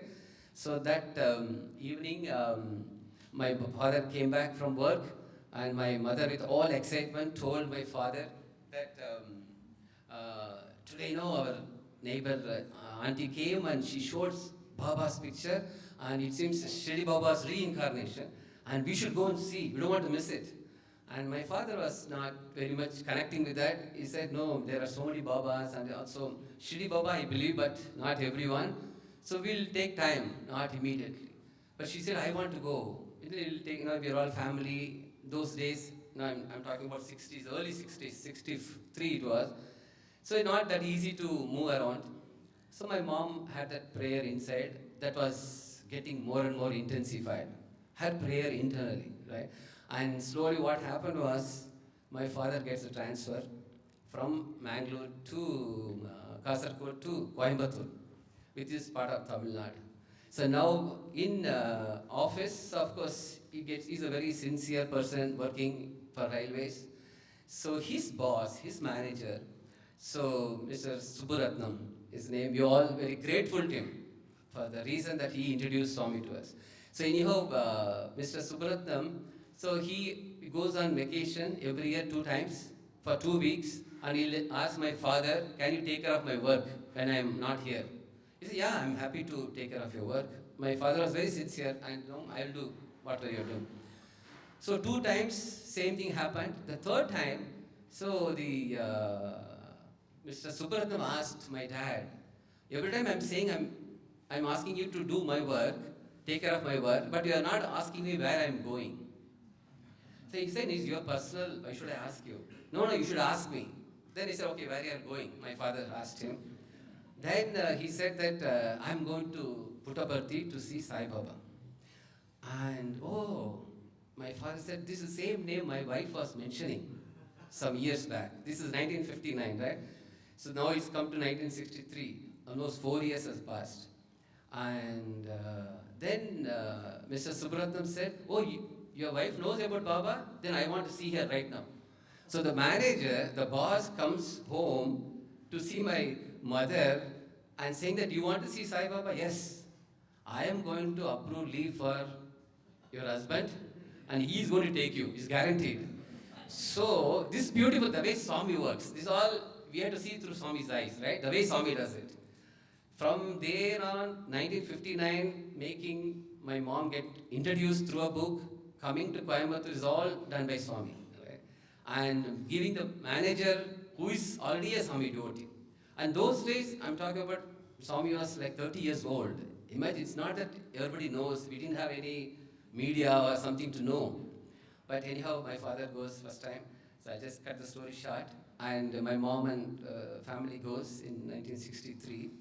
Then, so Swami, in those days, it was because less crowd, less people, and Swami used to interact with everybody. Beautifully used to welcome them as they enter Puttaparthi from Chitravati. They were beautiful days. Then Swami grants them the interview, first interview. So they didn't know what to expect in the interview, right? So very first time, Swami calls them inside, so they go. And as soon as they entered, then my mom, she was in tears already. And Swami tells my mother, I know you have been wanting to see me for a long time.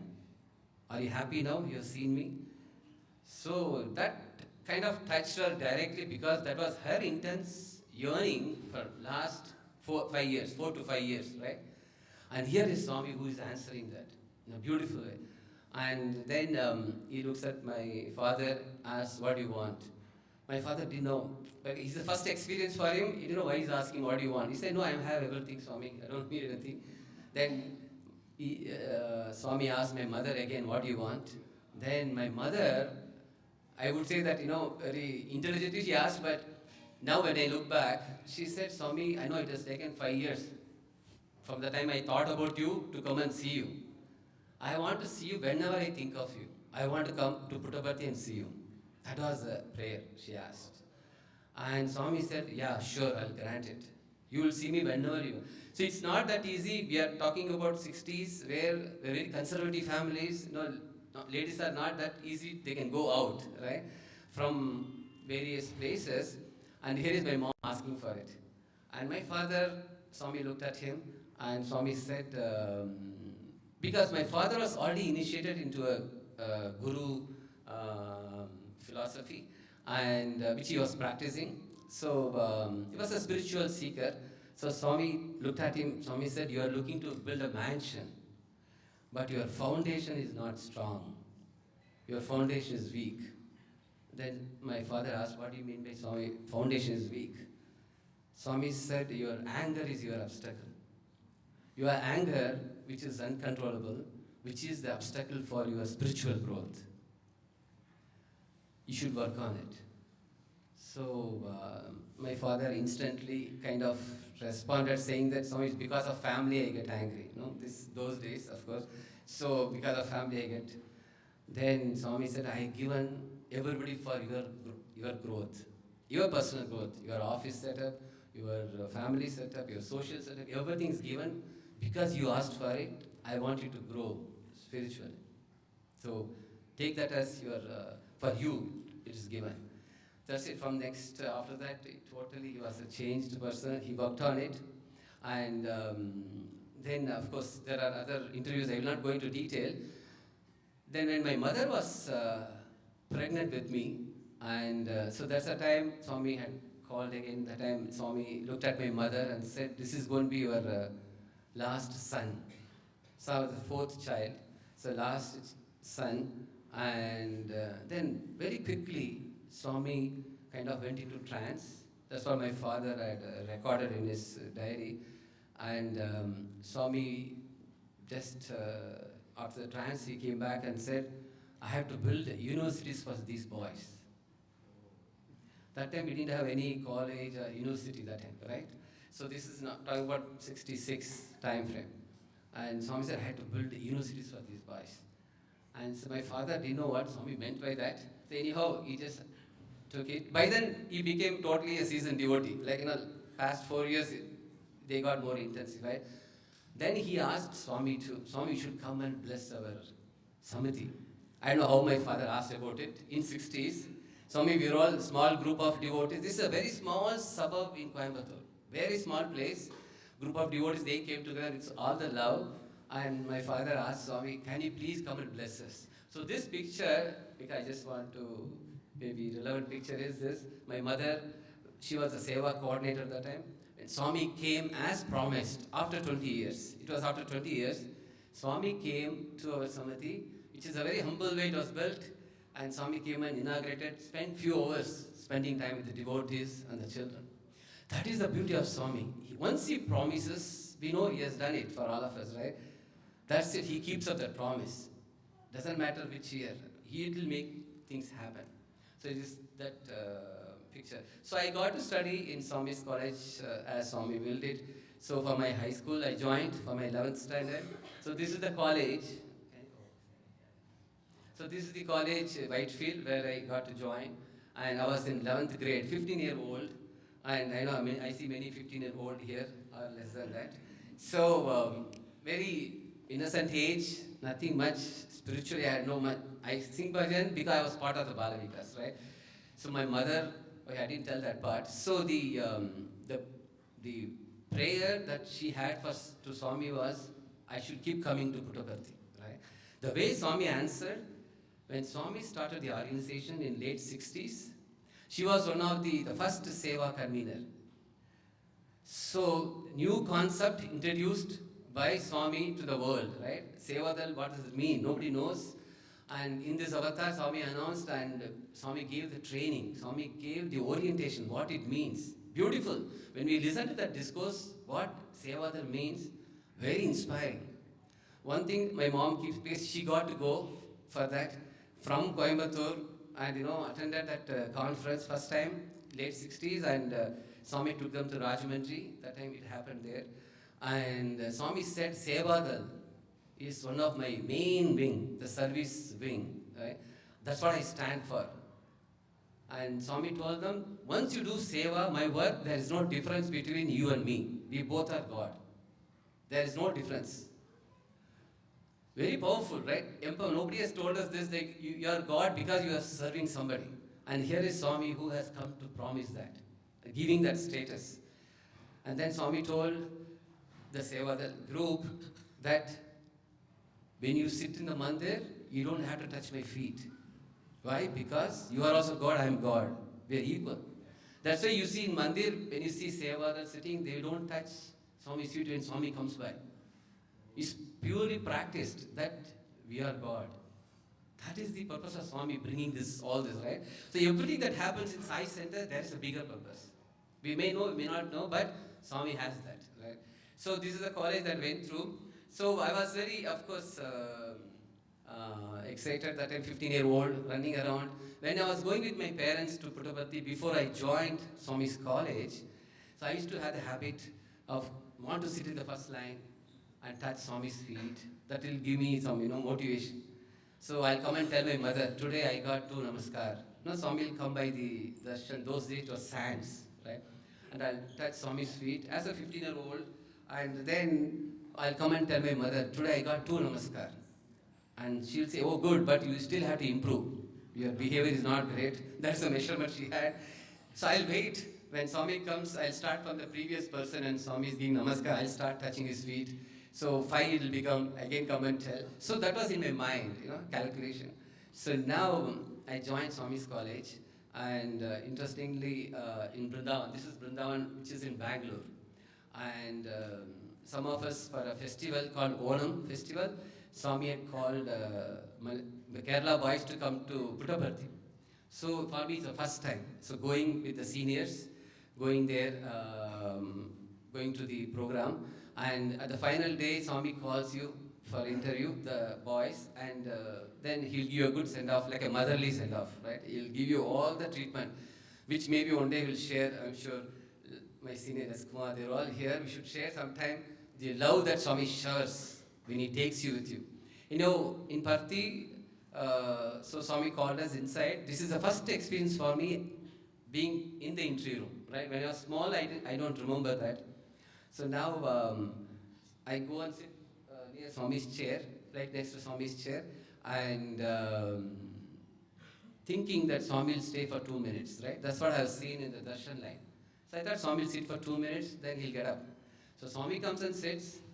As usual, I start touching his feet, and start counting. Like, I'll touch like this, I'll touch. So 1, 2, 3, 4. Not knowing Swami is sitting for 45 minutes. Okay. So I didn't know that. I thought Swami will sit for a few minutes. So I kept touching his feet, and only I am touching, and everybody else is, they are focusing on Swami. I'm wondering why only I am touching. And anyhow, I was very new, 15-year-old, and Swami looked at me. He didn't say anything. Then Swami waved his hand, created a beautiful, small, tiny box, right? Tiny box. And Swami opened it. And it's like a vibhuti box which we have at the centers. And Swami opened the lid. And then it was totally empty. There was nothing inside. Then Swami again closed it. So I'm observing all this, sitting just below Swami's, next to Swami. And then Swami closed the lid and just tapped his own finger. Now again he opened it. There was so much of vibhuti, so much of smoke of vibhuti coming out of that small, tiny box, right? And so much so, now Swami calls one of the devotee. She was sitting, I think that she was from US, California. So she was sitting there, Swami called her. Then Swami gave that tiny box to her, saying that this is like a Akshaya Patra. It will never get over. It will keep coming. And there are many people who will come to your home asking for this vibhuti.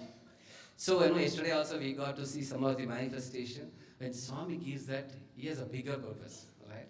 It's a blessing to have that. So she was grateful, the devotee, and took it. And Swami blessed her with that. And then Swami had so much of, vibhuti in his hand. Now he looked at me, he said, oh, there's a poor guy still doing the counting, the namaskar. So then he said, show your hand. Then Swami applied on my hands. Then Swami very beautifully, very lovingly, even till today I remember this because of that memory that he has created. Right? Is that he said, for Swami, one namaskar is good. Just follow my path. Right? The footstep is the first step. So near and dear, right? That's what he wants us to do. First you come to near, we want it, everybody, we love touching Swami's feet. We should, right? We do this in our culture, even elders we do. So touch Swami's feet, at the same time start following his path. That was his message, but the way he said, that's what my learning is, right? A divine personality, this is what they do. A God, this is what we'll do. He could have easily told me the first instant, right? The 2 minutes itself, he would have told me, hey boy, you can stop, right? And you are disturbing me. Something he would have said, he could have said. But he didn't say that. He took time, made sure that I'm comfortable. This is the first trip for me, right? All this Swami takes into account. This is what I should be following the same when I'm part of the Sai Center, right? So then, that's what I try to apply. Then Swami asked my name. Then I said Swami Sai Subramaniam, that's my first name. Then Swami said, Sai is in your name, so you should be sweet like Swami. Of course, still working on that. But the thing is, Swami, that once the Sai name comes, right, that's a bigger, again, we are all blessed. That's why all of us are very blessed. And so this picture, I'll just keep going in a very, I'll want to finish quickly today, is that there are learning Swami does through each interaction. Because we have not seen God in the earlier avatars, right? Rama, Krishna, we all know they all were there, but we were not part of that. We may be, but consciously, we don't know. We don't remember. But what does God do in every situation? How does he respond or react? That's what we as Sai students or alumni, we have kind of gone through that rigorous, I would say, that experience. It could be both. Something very pleasant, something ego-crushing too. Because that's Swami's purpose, right? We have to get dear to him. So he'll make us go through that. So I'll just touch upon few of them just for this morning. So this one is during one of our MBA interview that Swami was speaking to us on management topics. So one day Swami created a huge diamond. It was a very huge diamond. You can see that in the picture here. And Swami waved and created. Okay. And then Swami showed to all of us sitting from the chair and gave the importance of this or significance of this diamond, right? And the rays. He said the original light that's coming out, various things Swami mentioned. Then normally when Swami creates something of this kind, he will pass it around, right? So he'll ask devotees or students who are sitting there to see. So then we will give it back to him. Then he will send it back wherever it came from. So that day Swami said, I don't trust you guys. This is a very valuable diamond. So he said, I only myself will come and show. So he got up from the chair and we were like 30, 25, around 25.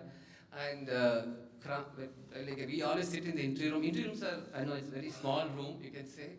So 25 people will be sitting very, very close. No space for Swami to walk also. So now Swami got up, he started walking, right? Coming to show the diamond.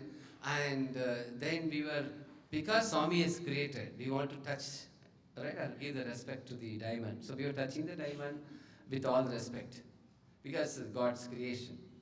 Then Swami said, see, foolish you are. When the creator is here, you are going after creation.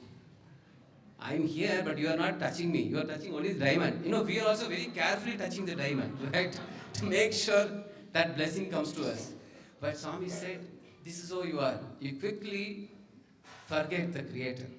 So the lesson is that Swami said there's no fault in Srishti. Srishti is the creation. The drishti is the approach, or the way you see, right? Swami said there's a problem in drishti, the way you see it. So now when I look back those incidences, so the drishti is that if I keep Swami up front, or if I can see the same diamond through the Creator, then the creation has no problem, no fault. See, if I do my own creation, which is my human creation, then that's a problem. So for example, if there is a burner, gas burner, and there's a milk boiling, if you don't touch it, it's going to burn. This is my creation, right? But once you are in God's creation, then we are highly protected. So He wants us to be in His creation all the time. So that's the only ways we have to keep Him up front. So as a student, what we all can remember is when we studied there, anything that we do, Ananth beautifully said, whether it's a PhD or tabla that we buy, anything that we do for us personally or for group, first we want Swami to bless it. So Swami gave us the training. Think of me first. Take my permission first. So that was always the training that He gave. So that young mind, we are already 15-year-old, 15, 18, 20, right? Our mind can go anywhere. So Swami gives the training. So the God's creation, there's no fault. It's only in our creation there's a problem. So we should be always staying in His creation. So I just quickly go to the other one. So again, the divine qualities. So now what is that quality that as a young person we all can learn from? The way Swami will react to a situation. So one thing comes to my mind is the solar panel. So this happened in primary school.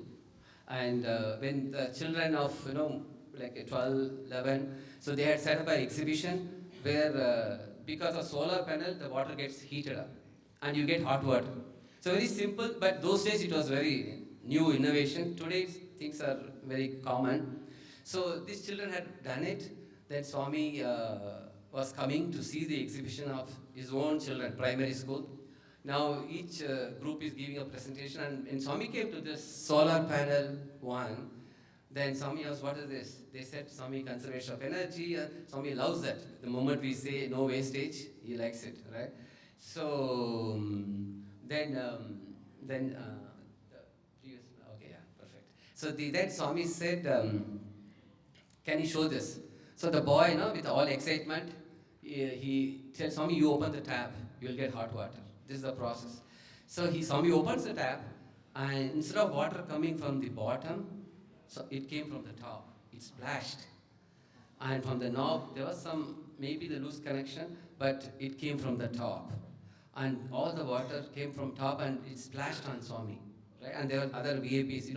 When Swami walks, you'll have other people also walking with him. It splashed. It was a very tense, serious moment. Right? And we know what could happen to the child because it was not, so many things will go in our mind. And the teacher was seriously looking at the child. What did he do? So now Swami beautifully looked at the child and said, today, not only I inaugurated the exhibition, I also took the first shower. So I'm very happy that it works. So imagine the whole movement that Swami changed, very relaxed. He could have made it very tensed also. He could have told anybody, he could have called the principal, he could have called directors, give them all the feedback. It doesn't do that. That is the beauty. So this child will never forget this incident. This is God for him. What God means, how do you work with and how do you respond to situation? And the other one is the Mangala Sutra. I just put few of them here. And I, of course, again, reminded to myself is that Swami is God. He knows already. And He only wants us to realize the same, that we are God. So the whole process is that. So this Mangala Sutra, I'm sure all of us know what is Mangala Sutra, is that the chain that ladies, they get after marriage, right? And so this happened after Swami's 60th birthday. So I was still in Vrindavan, and there was a huge crowd in Parthi. All of us know, we have witnessed it, huge crowd. Then Swami, after the birthday, he came to Vrindavan, and Swami called few devotees for the interview. So there was one lady, she was also walking into the interview room, and we as boys, we were all sitting around that area. Then Swami called her closer, and Swami asked, did you lose the Mangala Sutra in my birthday time, in my 60th birthday time? She was in tears, she immediately, she fell at Swami, Swami, yes Swami, I lost it. It's a very auspicious thing, right? They had to preserve it. And Swami, instantly, Swami waved his hand and created a chain and gave to her. And Swami said, it's the same chain, can you check it? And she checked it, and the family deity, whatever, everything was same. And then Swami said, this thief went and stole from the other thief. Don't worry, he'll find it missing. But he just made it a little more lighter. But the main thing is, Swami will never let any devotee go through any pain. That is the beauty, right? This is a God that has given us that promise. Anything you do for me, I am there for you. That's what we keep seeing this. The other one is the humility aspect. Again, that's another aspect we see in Swami all the time. We see how glamorous it is. Swami is all the 200 countries, Swami is known. Swami is just such a glamorous person. I don't think anybody else we can claim like that. But when you see him very close by, he'll be so humble. None of this will be in his personality. And that is really a little astonished, right? Yesterday I saw Swami, like he said, in the small, red robe and hair far, and tomorrow he'll be next to you. But he's the same, still same. So the language part, so I used to see, when I was studying there, Swami used to bring a lot of Western devotees. I never traveled abroad till then. I was only in India. So many Western devotees used to come, and Swami used to take them interview, make 15, 20 of them, and totally foreigners, right? And I know I shouldn't say that, but I'm still saying, being in India, and they all go inside, and they will have a lot of interaction with Swami. We sitting outside, we can hear the laughter. They will laugh so loudly. Swami would have cracked some joke or something, and they are enjoying it. So we also want to know what's going on inside, right? That is anxiety. How Swami communicates with them. For me, since I never traveled abroad, only in India I was, so I thought everyone speaks English. Anybody outside India can speak English. That's the only limited ignorance or knowledge I had, right? So I didn't know that there are so many languages, Italian, Spanish, which people speak. I thought everyone can speak English. So now Swami calls German devotees from Germany into the same interview room, and few of us were there.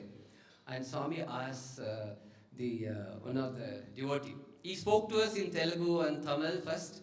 Then Swami went to the devotee, German devotee, and asked, what do you want? Which is a very, very famous question of Swami. And then that person was totally blank. So he couldn't answer. So we thought maybe he didn't understand Swami's accent. So we tried to help. We are educated people, right? We are educated people. So he said, Swami is saying in a very slow pace, what do you want? Right? And that person was still blank. Then Swami quickly switched into their language, German. For next few minutes, Swami was with them. Until then, I was owning that Swami is our God, right? Our Swami from Andhra Pradesh, Telugu speaking or Tamil, he spoke to me in Tamil. So I owned that. But here in 1 second, Swami is part of them. And they were enjoying, and they showed albums, their Swami signed for them, put an autograph, and everything he did. Then after that, he looked at us, and Swami said, why did you guys feel very strange, what I did? So we knew it was strange because, somebody Indian talking in German, how it will be, right? So then Swami said, this is what you all think. You human beings, he just told us first, right? You students, you have limited knowledge, but you'll act as if you know everything in that. You are the authority on that. Whereas Swami knows everything. But I'll wait for the moment. Here, the devotees have come, they may not even able to come second time. It's not easy for them, everybody to come every year, right? So I have to talk to them, I have to answer them. Such a humility, right? He knows everything all the time, and he will also make us feel that maybe Swami didn't know or Swami forgot. He wants that also, so that we can interact. Otherwise, we can never interact, right? So, all this beautiful thing that Swami keeps revealing to us, that's what we observe. He can speak any language, of course, right? But when that happened, that moment, oh, wow, we are dealing with divinity, who is all-knowing, right? So, I'll skip the other one. Yeah, okay, I'll tell because there are some youngsters. So, actually, my son, one day we were talking about it. So, he said, it was very interesting for me because when he said that, see, Daddy, Chancellor, like, you are lucky that you have Swami as Chancellor. Also, we also have Chancellor. He's part of University, North Carolina. We also have Chancellor. But the big difference is, your Chancellor knows every student by their name, what they do, what they like, what they don't like, who is good in what instrument, what music. But our Chancellor, we can't even connect with him. How that is possible? That really put me again, we all, alumni, all of us, we have a connection, we can talk, we can share. How come this Chancellor, he's the Chancellor of our university, right? Swami is the Chancellor. And how does he maintain that relationship? That is a huge by itself, right? And when all the other things are going on, to maintain that one-on-one connection, I think that's a big learning for us, right? To maintain. So that's the uniqueness of Sai University, the basic, Swami being there, the next one. I will just quickly go, I will not spend too much time on this, but what I meant is everything in my hand. Swami always used to keep saying this to us as students. We are all young mind, right? I can do anything, everything is in my hand. He'll say very powerfully. And as he was saying, one day he just asked one boy to bring a petal from, it was the lotus petal or flower petals were put on the rangoli in the mandir. Swami just said, one kid, bring that one petal. So he brought it. Swami just blew it. It became a pendant. And instantly. Then again Swami said, asked one of the boy, bring me, I can change also back, he said. I can put it back into flower. He said, one of the boy whom Swami had given a ring, bring the ring, I'll change it. He said, no, I will not give you Swami, I want the ring. He doesn't want that to become a flower, right? He wants the ring. But Swami, the point is that everything is in my hand. Imagine, that's a Swami we are part of. All of us should be proud that Sai said 100 years is glory, is real glory. We are talking who has been living that kind of life. So the fear is because kids are there. Swami, one day, we were all preparing for examination, and all of us, we have fear of exam, right? So then we take Swami's namaskar. Swami was physically, that time he was in Vrindavan, so we get to take his namaskar before the exam. We come back in the afternoon after the exam. So some of us did well, some of us did not do well. So when Swami came out, so he'll see us first, right? Inside the mandir, Trai Vrindavan. Then Swami said, why you guys are not cheerful? So we know the reason why, because we didn't do well. Then Swami asked, who has the fear of failing in today's exam? Very casual, right? One boy instantly got up. He said, Swami, I'll fail today. And Swami instantly, he waved his hand, created a pen, and Swami gave to him. He said, from now you write, you'll be fine, you'll do very well. Of course, he became a very successful guy in civil service. But as soon as Swami gave it to him, that boy was very grateful, right? He didn't expect that. Then there was another boy, he got up. He said, Swami, I will also fail in today's exam. So then Swami said, why you didn't get up first time? Right? And that's the thought process. We have to retrospect, right? Why? Because here is Swami who knows everything about us. What is there to keep a reservation? There's no reservation with him. He wants us to have an open communication with him. He doesn't want anything to hide. He knows already. He wants us to express only to him. He is here to guide us. He is ready to take us, protect us. So every child, that's what I would say, because that was our learning also. Anything you want to do, whether you have exam, studies, application, or whatever you want a job, just tell first Swami. Swami, I want this. Can you help me with this? I'm only praying to you. You know how to take me through this. You will see how Swami works with that. So that is the world that we are talking about, God's creation, right? Then He will take the ownership, like that cat and kitten, and He will take us places wherever we are supposed to be. That's a beautiful journey that Swami wants us to enjoy also. The other one is, I'll skip that other. So Sai Ram, I'll tell you, is an incident that happened. Swami saved a devotee from an accident, and we were all there that Swami narrated the whole incident that's happening to us somewhere else, and as like a live telecast, right? So, but I'll go to the fourth one, are you available? So this one, that's what I feel, being with Swami and listening to his discourses, or being with all our Sai families, being part of Sai Center. More than the ability, Swami is checking, are you available for being? I will mold you. I don't check for your ability. I will give the ability. We, all of us here as alumni today, we have come, each one of us can share this. How that ability came. He will give you that ability the moment, Swami, I am available for you. The moment I say I am available for you, He will give us the ability to. So that's a thought that I thought I'll put it so that every time you can check that, right? Swami, I want to be there for you. You can count on me, right? So that's what he wants us to say. And this is just to, again, on the same context. So this happened in Kodigepalli, and my mother was sick that time, and still, I showed my mother's picture. She is very, very intense in the sense she wants to only serve Swami all the time. Now she's 88 years old. Even today, she's happy to serve. She gives talks only because that connect, that she knows the value, that she can't miss this opportunity. So, she was really going through an illness. Then she couldn't do service. Then she asked me, can you tell Swami? So though we are inside in Kodigepalli with Swami, but difficult to ask personal things, as it is. So I said, my mom, you give me a letter, I'll give to Swami. That morning, we have been there for a few days. That morning, after Swami finished the darshan, came inside the Sai Shruti hall, and Swami directly looked at me, and the letter was in my pocket, my mother's letter.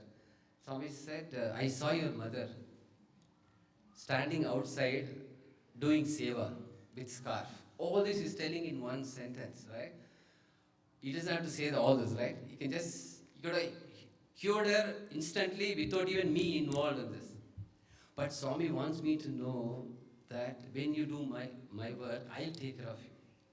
Because she is doing whatever little work for Swami, Swami wants to respond. He said, I will give vibhuti. He himself gave the vibhuti. This is what it is. Swami said, ask her to take for 3 days. In the water, she'll be fine. So that is the love and the promise that he has given to every one of us. Right? And we are working with that kind of divinity. And again, I saw, and you can go to the next one. Yeah, I'll skip this for now. Next one. Next slide. So the memories is what, like Ananth had said, it was nice. I felt very good because it connects to this also, is that every interaction, he creates memory for all of us. We will never forget it. We'll think of something, suddenly on the road you'll see a number 9 going, right? Car number plate will be 9, or Sai Ram, or something or the indication Swami will give to show that I'm there for you. Those memories, we have to cherish it. We'll make a decision based on that, right?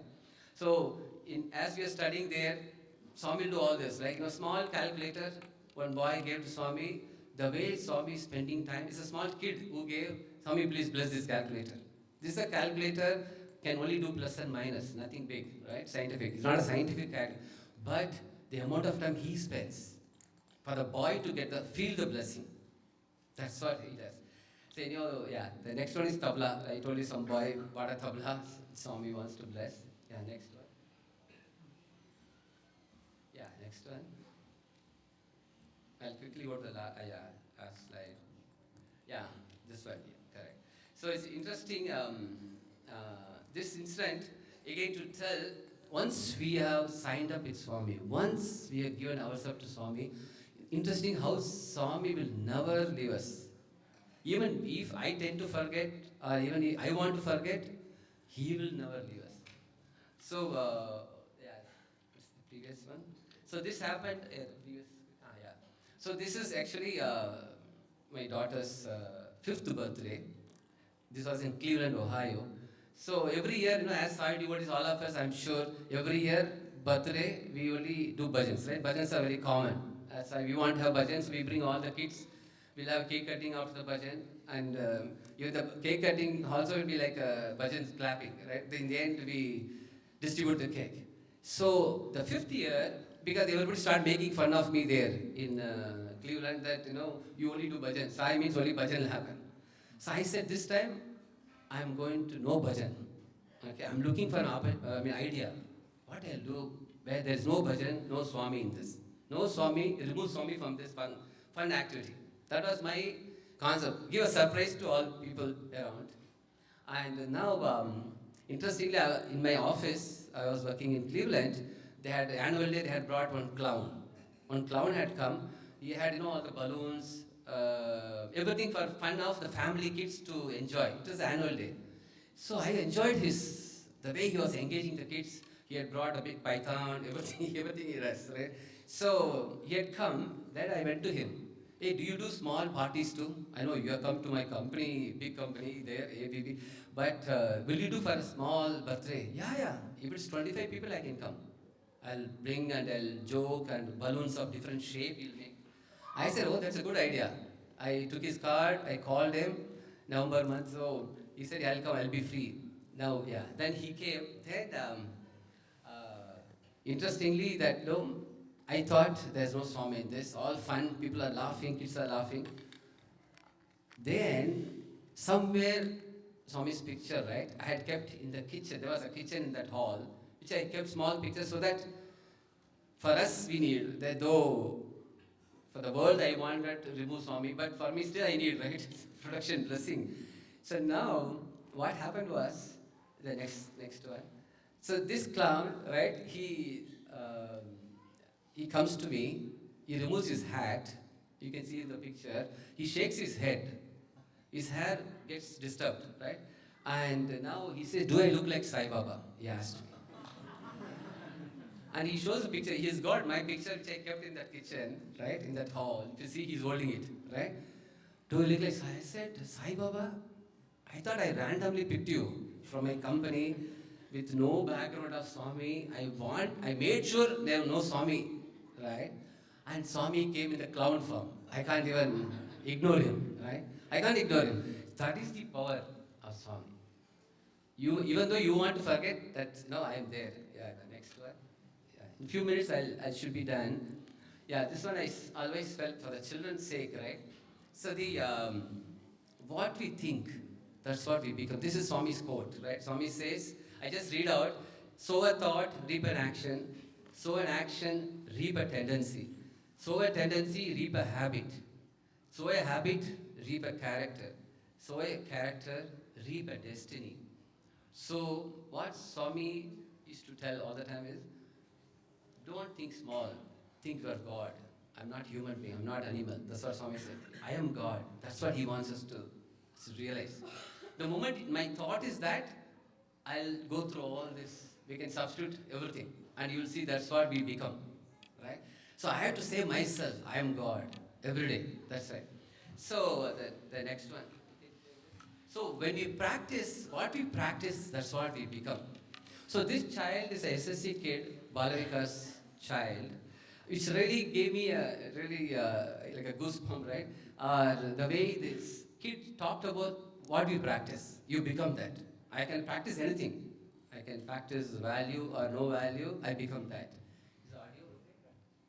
It's a 2 minutes one. Question to you today is, what do you practice every day?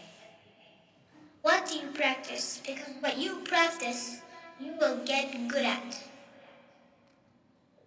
What do you practice? You practice joy in your life. You practice peace in your life. You practice happiness in your life. Or do you practice a lot of complaining? Because if you complain, you will get very good at it. And you will get so good at it that you will find fault with everything. Even when there's no fault that a layman cannot see. You, being an expert, will see it. What do you practice? singer, you will get very good at it. And you will get so good at it that the most trivial you'll think. Trivial thing will make you angry. Like sitting in an airplane watching the sea across from you somehow looks better than the one you've been given. And that is so unfair of the airlines. What do you practice? You practice being worried? Because if you practice being worried, you will get very good at it. And you will get so good at it that everything will worry you, including the buffalo you don't have.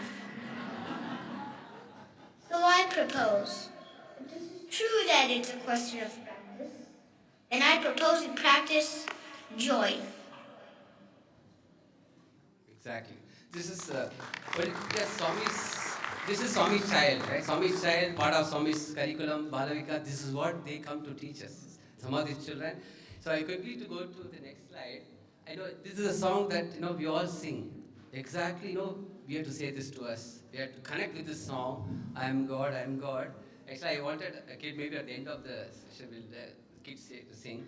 The next one, just to connect with the concluding slide, is that this happened in Kodaikanal, 91 April, right? Sometime at the time. So the Swami had the first super specialty hospital in Puttaparthi, was done, inaugurated 91 November, right? We all know that, how it happened, beautiful way. That time Swami had opened the blueprint, is talking about it. That now it looked like a piece of paper that Swami is talking, so we all are connecting to that. But when it became reality, that is what a God is. When I am God, every thought I can make it happen. So this is the hospital. That plan that Swami showed, in another 6 months it happened. Super specialty came in that 6 to 8 months from the time that thought was, the thought happened, right? Or discussion happened. So that is the power when we know that we are God. That's what Swami is trying to say. So Sai centers are made for that. Maybe we may know, we may not know immediately, but each Sai center, the way Swami is created, to get this empowerment. That we are God and anything that you think is going to be fulfilled. Yeah. So the last slide. Yeah. So yeah, this is the last slide. Is that though I was 15-year-old when I got this opportunity first time to do the Arati for Swami. But the thing is nothing about me in this. Main thing is Swami recognizing even a 15-year-old showing Arati, he is ready to accept. I'm not a priest family, right? Still, Swami accepts the purity. The second thing is he's lighting the lamp in everybody. He's lighting in every one of us here to be part of his mission. Are we available? That's what he wants us to check. If you are available, that lamp, we'll see all the benefits that a God will have. We are going to be empowered with. That's what it says. Yeah. So thank you again for this opportunity. I know it's very late, and but definitely we'll spend more time on this. So maybe I had told the two kids that we'll sing the I Am God. So can you sing? Yeah. I Am God. Just we'll end with that. Just a bhajan so that. God, I am God, I am no different from God.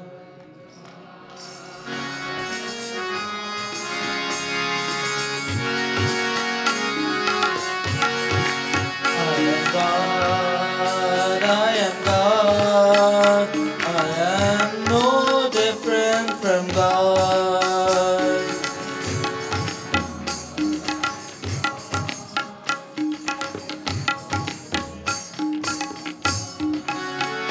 I am the infinite supreme, the one reality.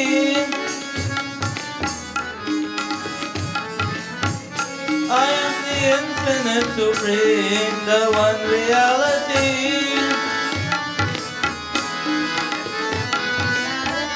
I am Satchidananda Swarupa.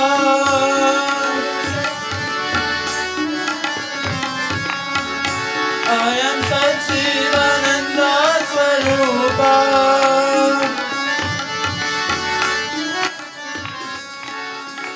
I am Om Tat Sat Om.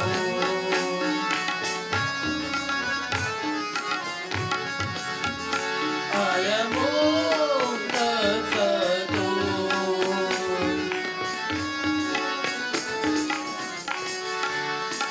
I am love, I am truth, I am peace eternally.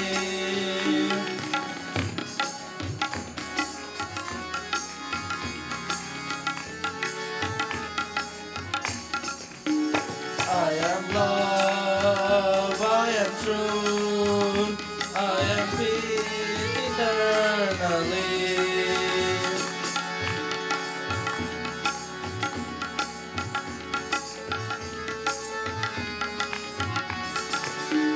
I am ever pure delight, I am always full and free.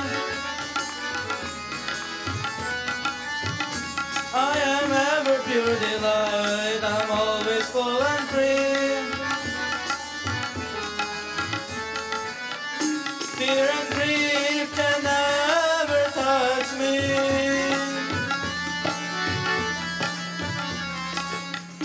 Fear and grief can never touch me.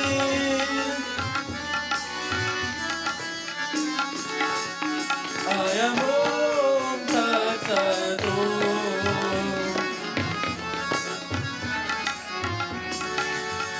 I am Om Tat Sat Om.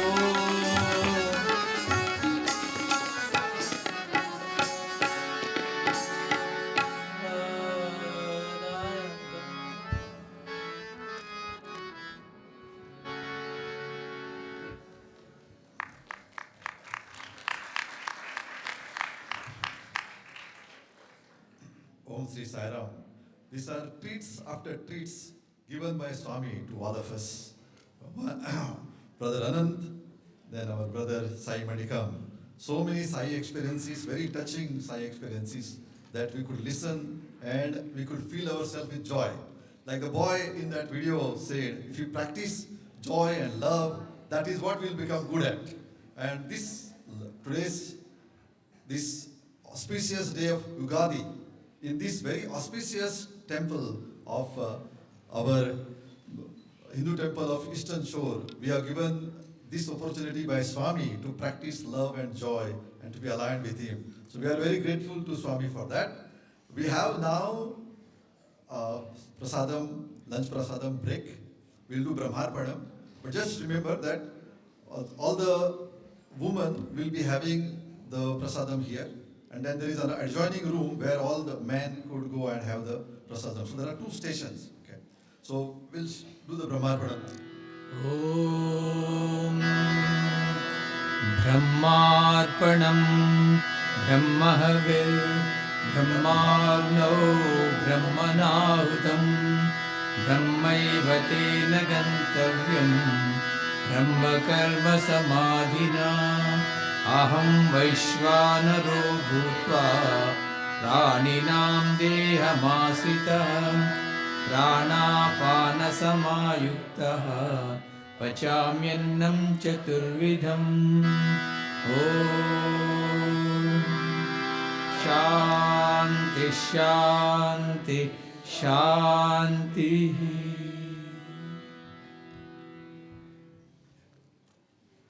Om Sri Sai Ram. Jai Bolo Bhagawan Sri Sathya Sai Baba Ji ki Jai. We'll be back here at 2 p.m. Okay, I know there is a little bit less time than what was given, but let's be quick and come back at 2 p.m. for the singing. Sai Ram.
साईश्वराय विद्महे सत्यदेवाय धीमहि तन्नः सर्वः प्रचोदयात्। ॐ साईश्वराय विद्महे सत्यदेवाय धीमहि तन्नः सर्वः प्रचोदयात्। ॐ शान्ति शान्ति शान्तिः। Om Sri Sai Ram. Offering our prayerful salutations at the divine lotus feet of our Lord Bhagawan. Welcome you all for the afternoon session. We are going to have panel discussion led by our beloved S. Kumar Garu and Sai Alumni. Before starting, I request S. Kumar Garu to introduce all the students here so that everyone knows who we are talking to. Sai Ram, thank you, welcome. Om Shri Sai Ram, offering my humble salutations at the divine lotus feet. This afternoon session is more of an interactive session because we all had a heavy lunch. At the same time, we all are still curious to extract whatever we know a little, whatever we have learned, and in terms of sharing the knowledge or learning from your questions, whatever we can take back home is like more of a give and take session. And in this process, I would like to introduce to you the panel. We have Arun, who is an excellent percussionist. He has lived all his life in Sai values, being a young adult in Cleveland to various other cities he has moved to. Currently, he comes from Raleigh, North Carolina, and you will hear him playing percussion in the evening. The next person is Anand, who knows no introduction, who needs no introduction. Manoj, he's also from Madhav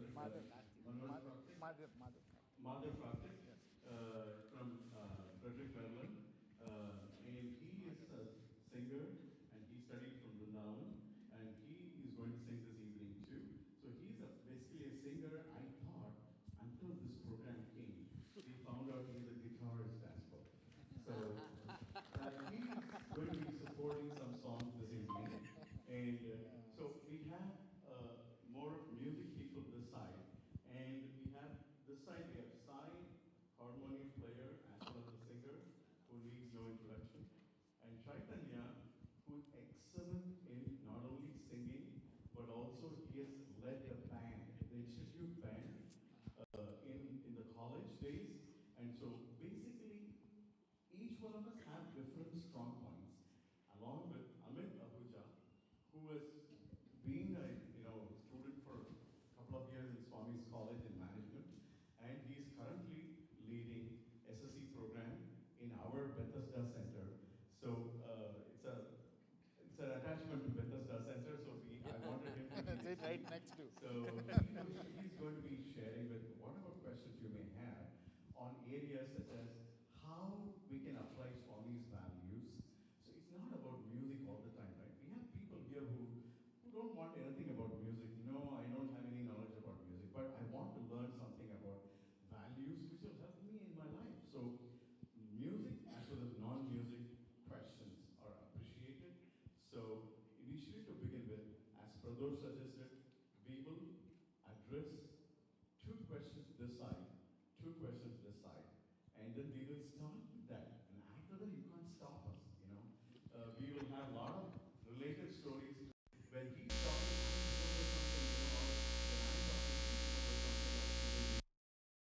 And so 45 minutes will go very quickly. So this is more of an interactive session. We will bring our own personal stories to it with whatever, because you know why?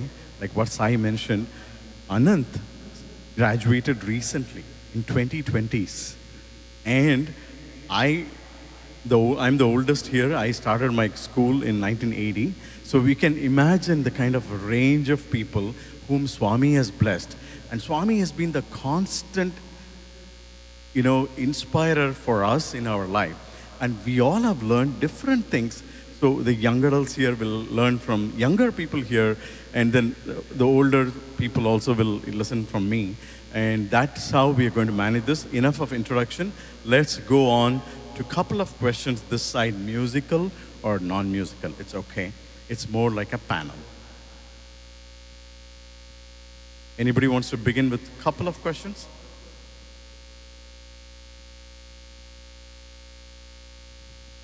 Yeah, Sai Ram, thank you for this gathering that you have put together for us all. One of the basic questions that is always in the minds of the bhajan singers, that is, how should I practice? How much should I practice when I feel that I'll be ready to sing bhajan? In that question. That's one. We will take the questions all at once. Is that okay? Is there any questions on the women's side?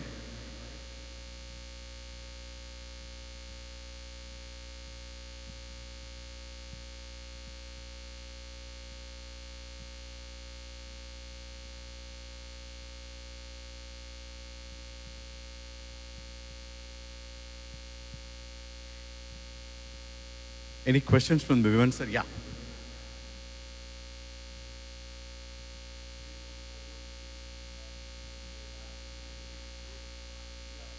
I'll repeat the question for you.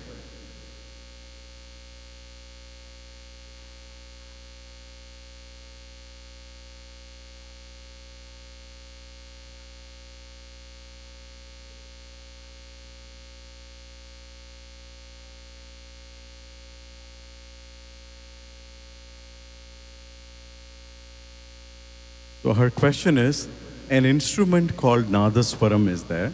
So how do you relate the sound of Nadaswaram to anything which is spiritual or anything to do with something which is the connotation of Nadaswaram is really different from all other types of musical instruments.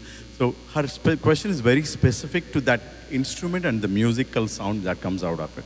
So that is also is one of the good questions.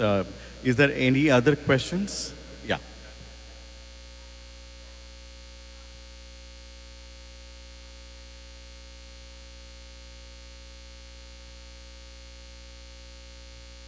So her question is, I repeat for all benefit, did Swami tell you anything about when you sing bhajans, whether you should close your eyes or open your eyes?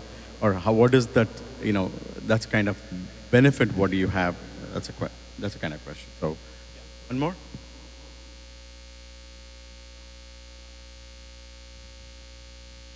Significance of alap in before bhajan.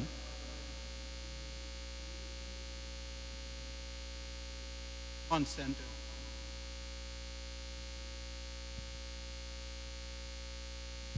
The significance of alap in what context you said?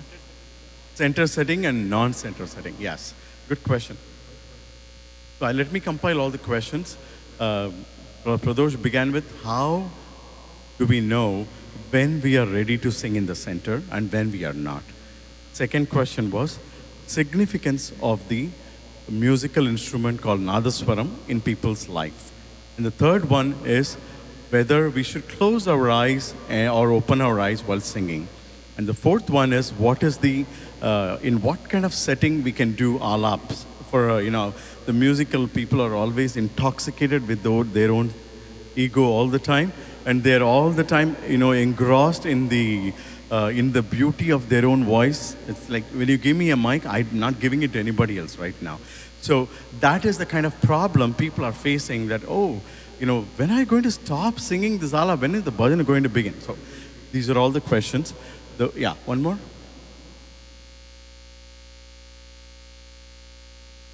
That do not have musical knowledge, how can they practice? Because they can also sing, but they may not be able to connect talam.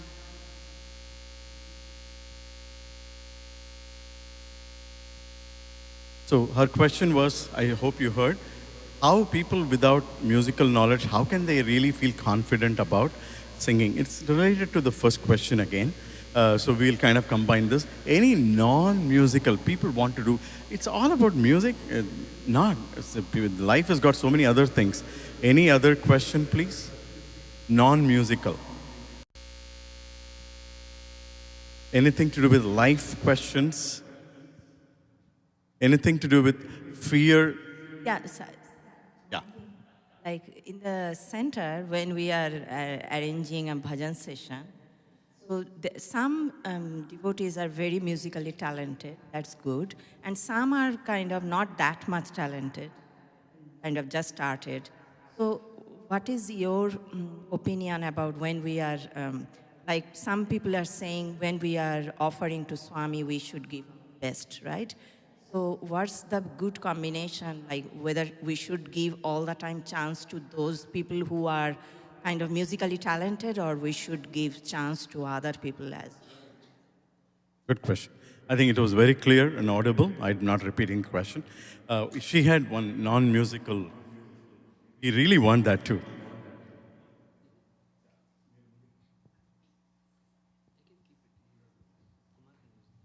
Hi Ram, since all of you are Swami's students, alums, I wanted to ask you what each of you think is the different distance between you and Swami.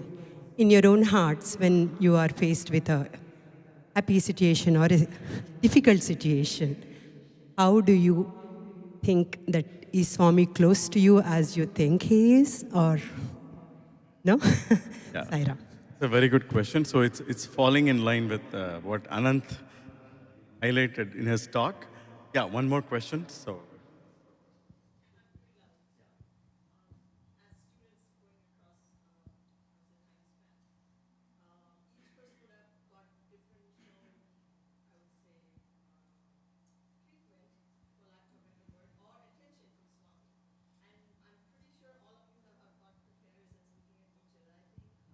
Yeah, it's still better because your question is longer, so it's better you come and speak.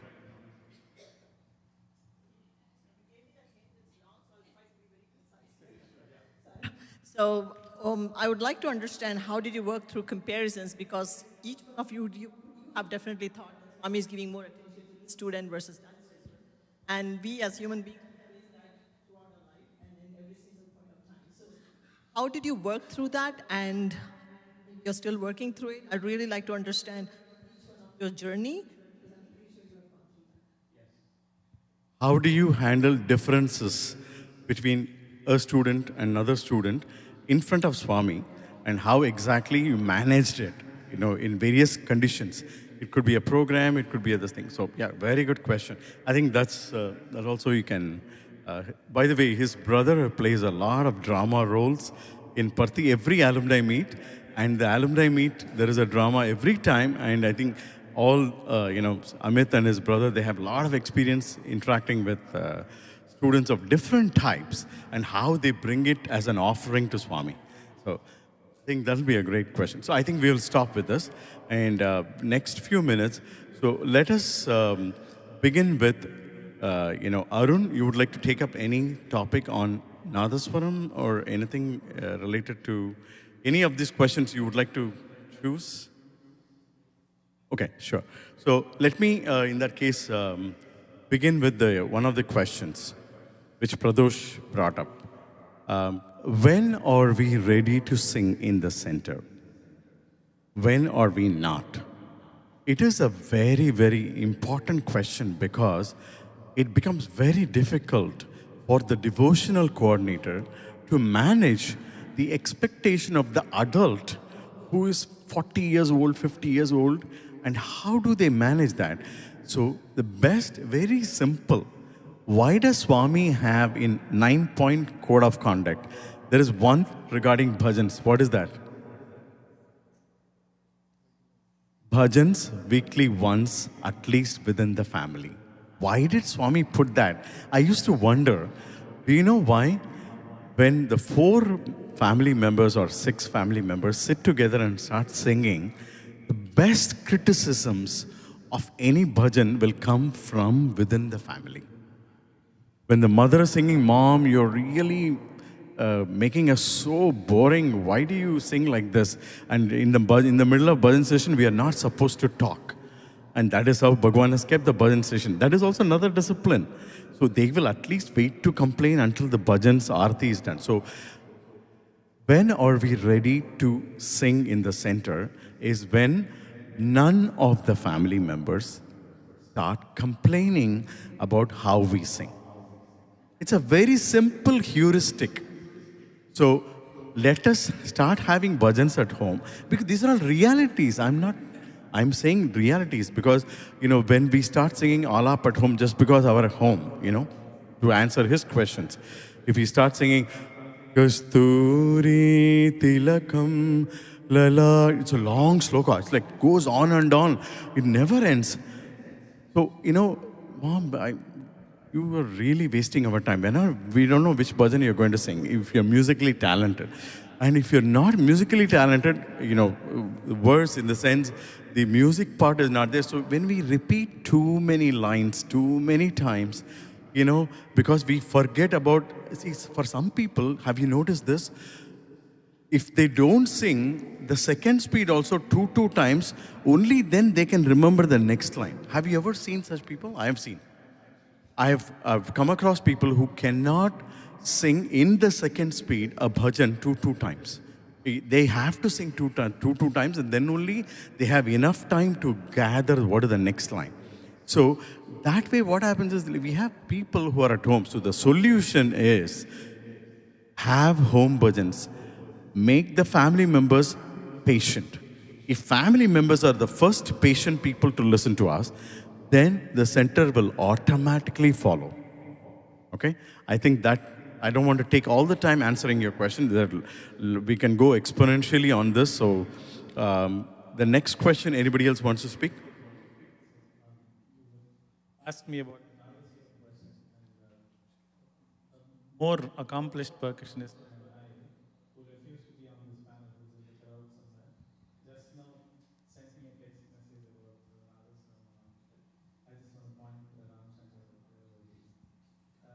Wanted to help me with this question. But I want to elevate that question's context to all instruments, all musical instruments. What is the purpose? How do we establish a connection? In Swami is Sulabha Prasanna. Whatever you sing, no matter whatever instrument you play, passion, of pure interest or pure talent. But when speaking with our brothers who regularly used to conduct bhajan, he said when 10 gather together and sing, some rules are necessary, some order is necessary. In that context, I always remind myself of 3 L's. I want to keep it brief. I'll come to the last one is what is relevant. But the first L is to listen. Is to listen to yourself. Is to listen to what is happening around us.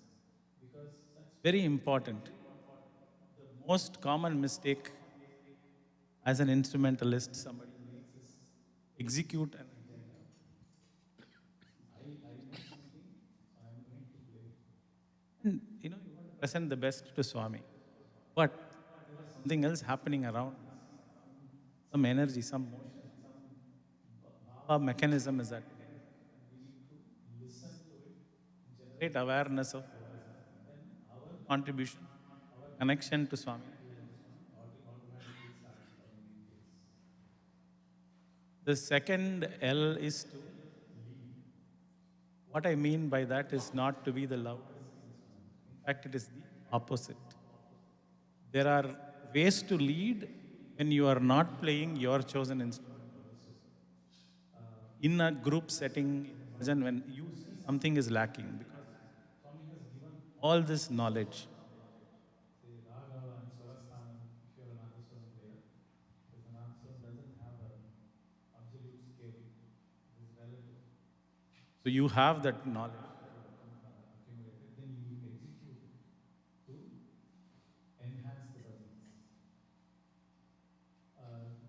other way to lead is to decide whether you will play. A lot of times I see an instrumentalist starts, stops, then starts again, maybe there is a hesitancy, you're not sure, you're not made up your mind. For various reasons. Consistently, these are all my experiences. That consistency comes in the third L, that's the most important, which is elevate. I don't pronounce the, I don't know the first C, okay? It's L-E-E-A-T. Elevate is a very, that is the only role of the instrument player. Ask the question as an instrument player, as a bhajan participant, whose glory am I highlighting?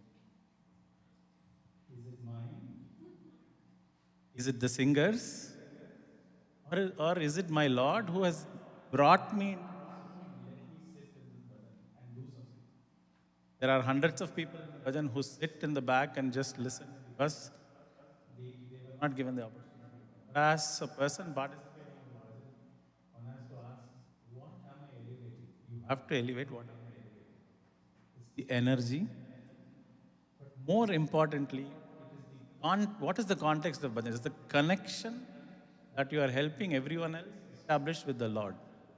Anything else you do to take away from that connection, use a strong word, is a sin. Naturally, probably they are well connected to Swami. They come. Then you, in your enthusiasm, play an instrument nicely, but they are thinking about Arun. Nicely playing. Then you've taken them away from Swami. So that is what you elevate in a bhajan. So to answer the broader context of even cymbals or clapping, what are you elevating? What are you doing there? That's very, very important to keep in mind. Great. Before I hand over the mic to Amit, two stories. What happened was once one of the devotees went to the interview room. Swami, I want to sing. I want to sing. Swami said, sing now. He sang, Swami. So he said, Swami, bhajan hall, you want me to go to bhajan hall and sing, right? No, I'm telling you to sing now. Sing in front of me. He didn't want to sing at that minute. He thought, oh, you want to sing in the mic, not in front of Swami. I'm asking you and giving you an opportunity to sing in front of me. You're missing that opportunity.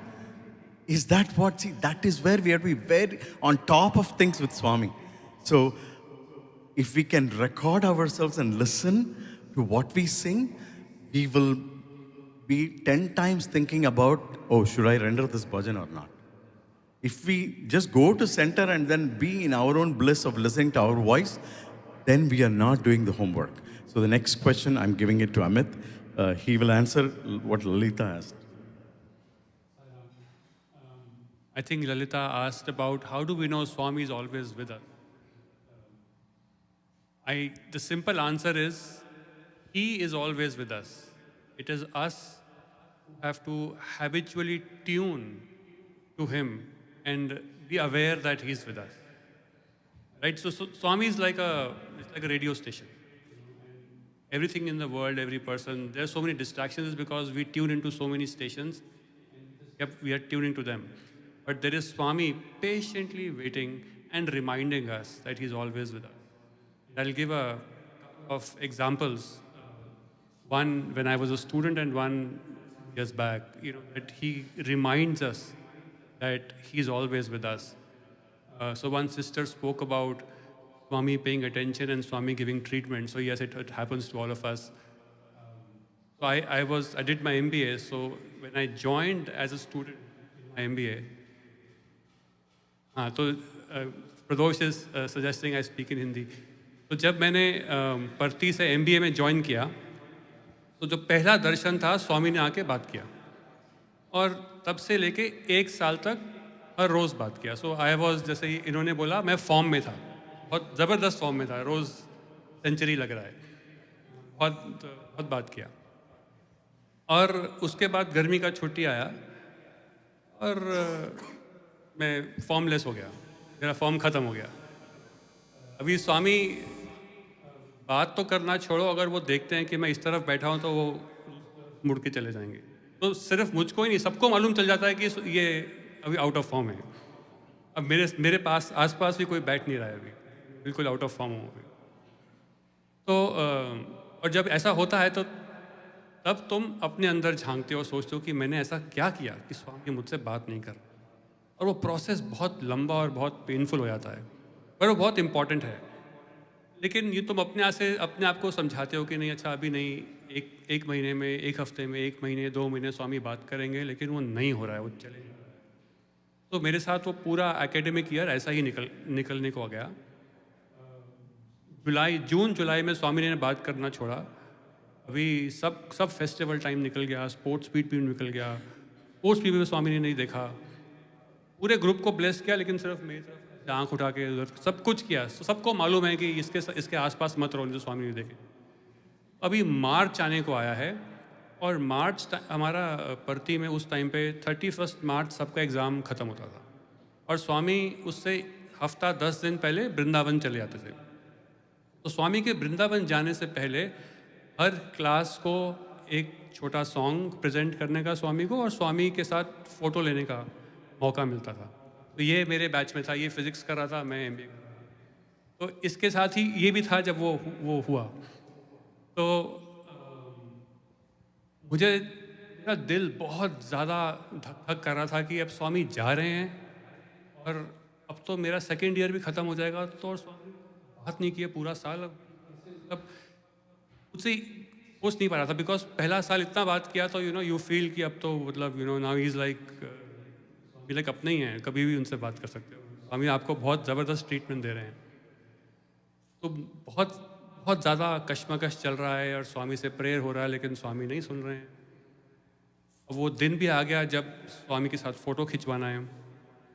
तो जब MBA boys का बारी आया तो हमारा group गया, और मैंने कोशिश किया कि मैं स्वामी के साथ जाके खड़े हूँ। मैं वैसे भी लंबा हूँ तो पीछे खड़े होता हूँ, तो मैं जाके स्वामी के साथ बैठा। तो मैं उनसे एक बॉय और दूर था, और स्वामी ने सबको देखा, कुछ बोला, लेकिन मेरी तरफ कुछ नहीं देखा। और मैं बस यही प्रे कर रहा हूँ कि स्वामी कुछ दिखाओ कि आप जानते हो कि मैं क्या कश्मकश चल रहा है, मतलब आप कैसे, कितने निर्दयी हो। और फ़ोटो खींचता है तो आप जाते हो, और मे बी 5 सेकेंड 10 सेकेंड लगता है, सब पोज करते हैं, फ़ोटो, और मतलब मेरा दिल इतनी ज़ोर से धड़क रहा था कि मैं खुद सुन पा रहा था। और लाइक अगर ये स्वामी है तो मैं स्वामी के लिए, और गए, अब फ़ोटो खींच गया, अब सब जा रहे हैं, और वेरी पेनफुल फॉर मी। आपने छोड़ दिया मेरे को, मतलब बिल्कुल ही डायरेक्शनलेस छोड़ दिया। जैसे ही मैं हिलने लगा, मैं हिल नहीं पाया। स्वामी का हाथ मेरे को पकड़, उन्होंने, सारे बच्चे चले गए, उन्होंने मुझे वहाँ से हिलने नहीं दिया। और उसके बाद ये फिजिक्स वालों की बारी थी, ये लोग आए और ये लोग आके खड़े हो गए। तो इनकी फ़ोटो में मैं भी हूँ, एंड उन्होंने मेरी तरफ देखा नहीं। और शायद उनके वो अपने रूल्स फॉलो करते हैं, स्वामी का रूल था कि मुझे इसकी तरफ नहीं देखना है, उन्होंने नहीं देखा। लेकिन उन्होंने मुझे ये बहुत क्लियर कर दिया, मैं तुमको थाम के बैठा हूँ, तुम कहीं नहीं जो, मैं हमेशा तुम्हारे साथ हूँ। तो ये हुआ था 2002 में। अब फास्ट फॉरवर्ड 2015 और 16, मैं बाय नेचर बहुत ज़्यादा वरी नहीं करता हूँ। पहले करता था, स्वामी ने अगेन कुछ इंसिडेंट्स है, स्वामी ने सिखाया कि ज़्यादा वरी करने का ज़रूरत नहीं है, जो होना है होना है, आई एम देयर। पर कुछ चीज़ें कई बार होती हैं, स्पेशली काम पे, तो आप थोड़ा सा टेंशन में आ जाते हो, स्ट्रेस में आ जाते हो, और जब ऐसा होता है तो मैं सो नहीं पाता हूँ। ज़्यादा होता नहीं है मेरे साथ, लेकिन कुछ होता है कि तो एक ऐसा सिचुएशन हुआ कि 3 दिन या 3 रात में सो नहीं पाया। एंड मैं पहले बहुत ज़्यादा ट्रैवल करता था वर्क में, तो 3 नाइट 3 डिफरेंट होटल्स में था, और मैं सो नहीं पाया। और ये वेडनेसडे नाइट थर्सडे मॉर्निंग हो गई, मैं शायद संडे रात को सोया था, उसके बाद मेरे को नींद ही नहीं आया। एट दी ऊपर बस छत को देख रहा हूँ। दिन में तो काम पे जा रहे हैं क्लाइंट्स के पास, और somehow you know heart rate high है, सब कुछ है। एंड मैंने ट्यूसडे रात से गायत्री का जाप शुरू किया, लेकिन मुझे लगा कि उससे शायद कुछ हेल्प मिलेगा, पर नहीं मिल रहा। वेडनेसडे रात हो गया और मैं अगेन स्वामी को मैं स्वामी के सामने रोता हूँ कि स्वामी अब तो कुछ करो, मतलब अब मैं ट्राई कर रहा हूँ, अब मैं भी फेल हो गया, अब आपकी बारी है, अब तो नहीं तो फिर कुछ और कोई सोल्यूशन नहीं है। तो और उस वक्त देयर वाज अ पर्सन जिसको लेके मैं परेशान था, मतलब आई डिड नॉट लाइक कि जिस तरह से उसने मुझे ट्रीट किया, या बहुत देर से ट्रीट कर रहा था, कुछ सिचुएशन था। तो थर्सडे अर्ली मॉर्निंग 3:30 बजे के करीब फाइनली मैं बहुत रोया स्वामी के सामने कि स्वामी प्लीज़, अब मैं हो नहीं पा रहा है, मतलब तीन रात से नहीं सोया हूँ, चौथा भी होगा तो क्या, मतलब what will happen to me. तो suddenly I heard his voice, उनका आवाज़ आया मेरे को, और उन्होंने इंग्लिश में आके मुझे बोला, उन्होंने उस आदमी का नाम लिया, मैं नाम यहाँ नहीं लूँगा, उन्होंने नाम लिया, उसको बोला, why do you worry about him when I am there with you. ये एग्जैक्ट वर्ड्स उन्होंने मुझे आके बोले, मेरे आज तक कान में गूंजते हैं, why do you worry about him when I am there with you. That's it. बहुत लाउडली, वेरी क्लियरली, और वो सुनते ही शायद 2-3 मिनट में मैं सो गया। और वो जो शक्ति मिला उसके बाद कि वो हैं, हमेशा हैं, उसके बाद बहुत खुद को बेवकूफ़ी लगता है कि क्यों डरते हैं हम, क्या हो जाएगा, क्या हो जाएगा, कुछ क्या ले जाए, कोई हमारा क्या ले जाएगा, कोई हमारा क्या ले जाएगा। जब वो हमारे साथ हैं तो हमें ये छोटी छोटी चीज़ों, ठीक है हमें लगता है ये चीज़ छोटी नहीं है, बहुत बड़ी है, हाँ बड़ी भी होगी, लेकिन उनके सामने देखो कितनी बड़ी है। मेरे लिए बड़ी है, आपके लिए बड़ी है, उनके लिए क्या है, उनके लिए बड़ी है कि छोटी है। तो वो हमें बार बार याद दिलाते हैं, हम भूल जाते हैं, लेकिन वो हमको बार बार याद दिलाते रहते हैं। He keeps reminding us, I am there with you, you do not have to worry. Sarah? Great, yeah. So the next question, Amit, thank you so much for that. So the next question is there are so many students who come to Swami's college with no background of music, zero. Like, for example, there are many band instrumentalists. Those who play in the band have no clue about anything called what is a note. So Chaitanya will be able to highlight as to how they become ready in front of Swami to play a band instrument on a birthday celebration, on the new year. How do you qualify saying that, yes, we are finally ready to play? And how much work you had to do in 5 minutes? Can you speak as to how exactly you went through and how did you know you were ready? Sai Ram. This goes back to how much practice you should do before you get a chance to perform before Swami. When I joined Swami's college, I did not know anything about, I did not play any instrument by then. And my first year, I was given the opportunity to join the institute band. And I picked up the instrument, it's called an alto saxophone. So that's the instrument that I played for the next 5 years. Saxophone is just like... So you picked up the instruments first, before the knowledge. Very powerful, yeah. So I learned from my seniors, and they learned from their seniors. And that's how the knowledge had been passed on. And we had, because Swami's grace, we had teachers who would visit from the United States. They would come and spend time with us. And we would, so in order to play even one time in front of Bhagawan, one piece, we would practice, I would say at least 4 months. 4 months. 4 months every day. How many hours? So let's say the mandir ends at, so after bhajans, we all come back to the hostel. And then we would go and have our dinner. After dinner, there are called study hours in the hostel. So that starts at 8. From 8 p.m. to about 10 p.m. every night, that's all we would be doing, practicing. And in the morning, after Suprabhatam, we have a 1 hour gap before we go to the institute. So we'll be practicing then also. In fact, we would be going to institute a little bit later, just so that we have chance to, because this is not just a marching band, because that's what we do. It's also a concert band. So it's one thing to play the instrument while sitting down. It's another to play the instrument while you're marching. So it's completely different. But the point I would like to mention that even after, Swami wants perfection. And he knows exactly who is doing what. And he, as it was mentioned earlier, that only God can tell you in a way that is, he knows everything, but he'll tell you in a way for you to understand and you get the message.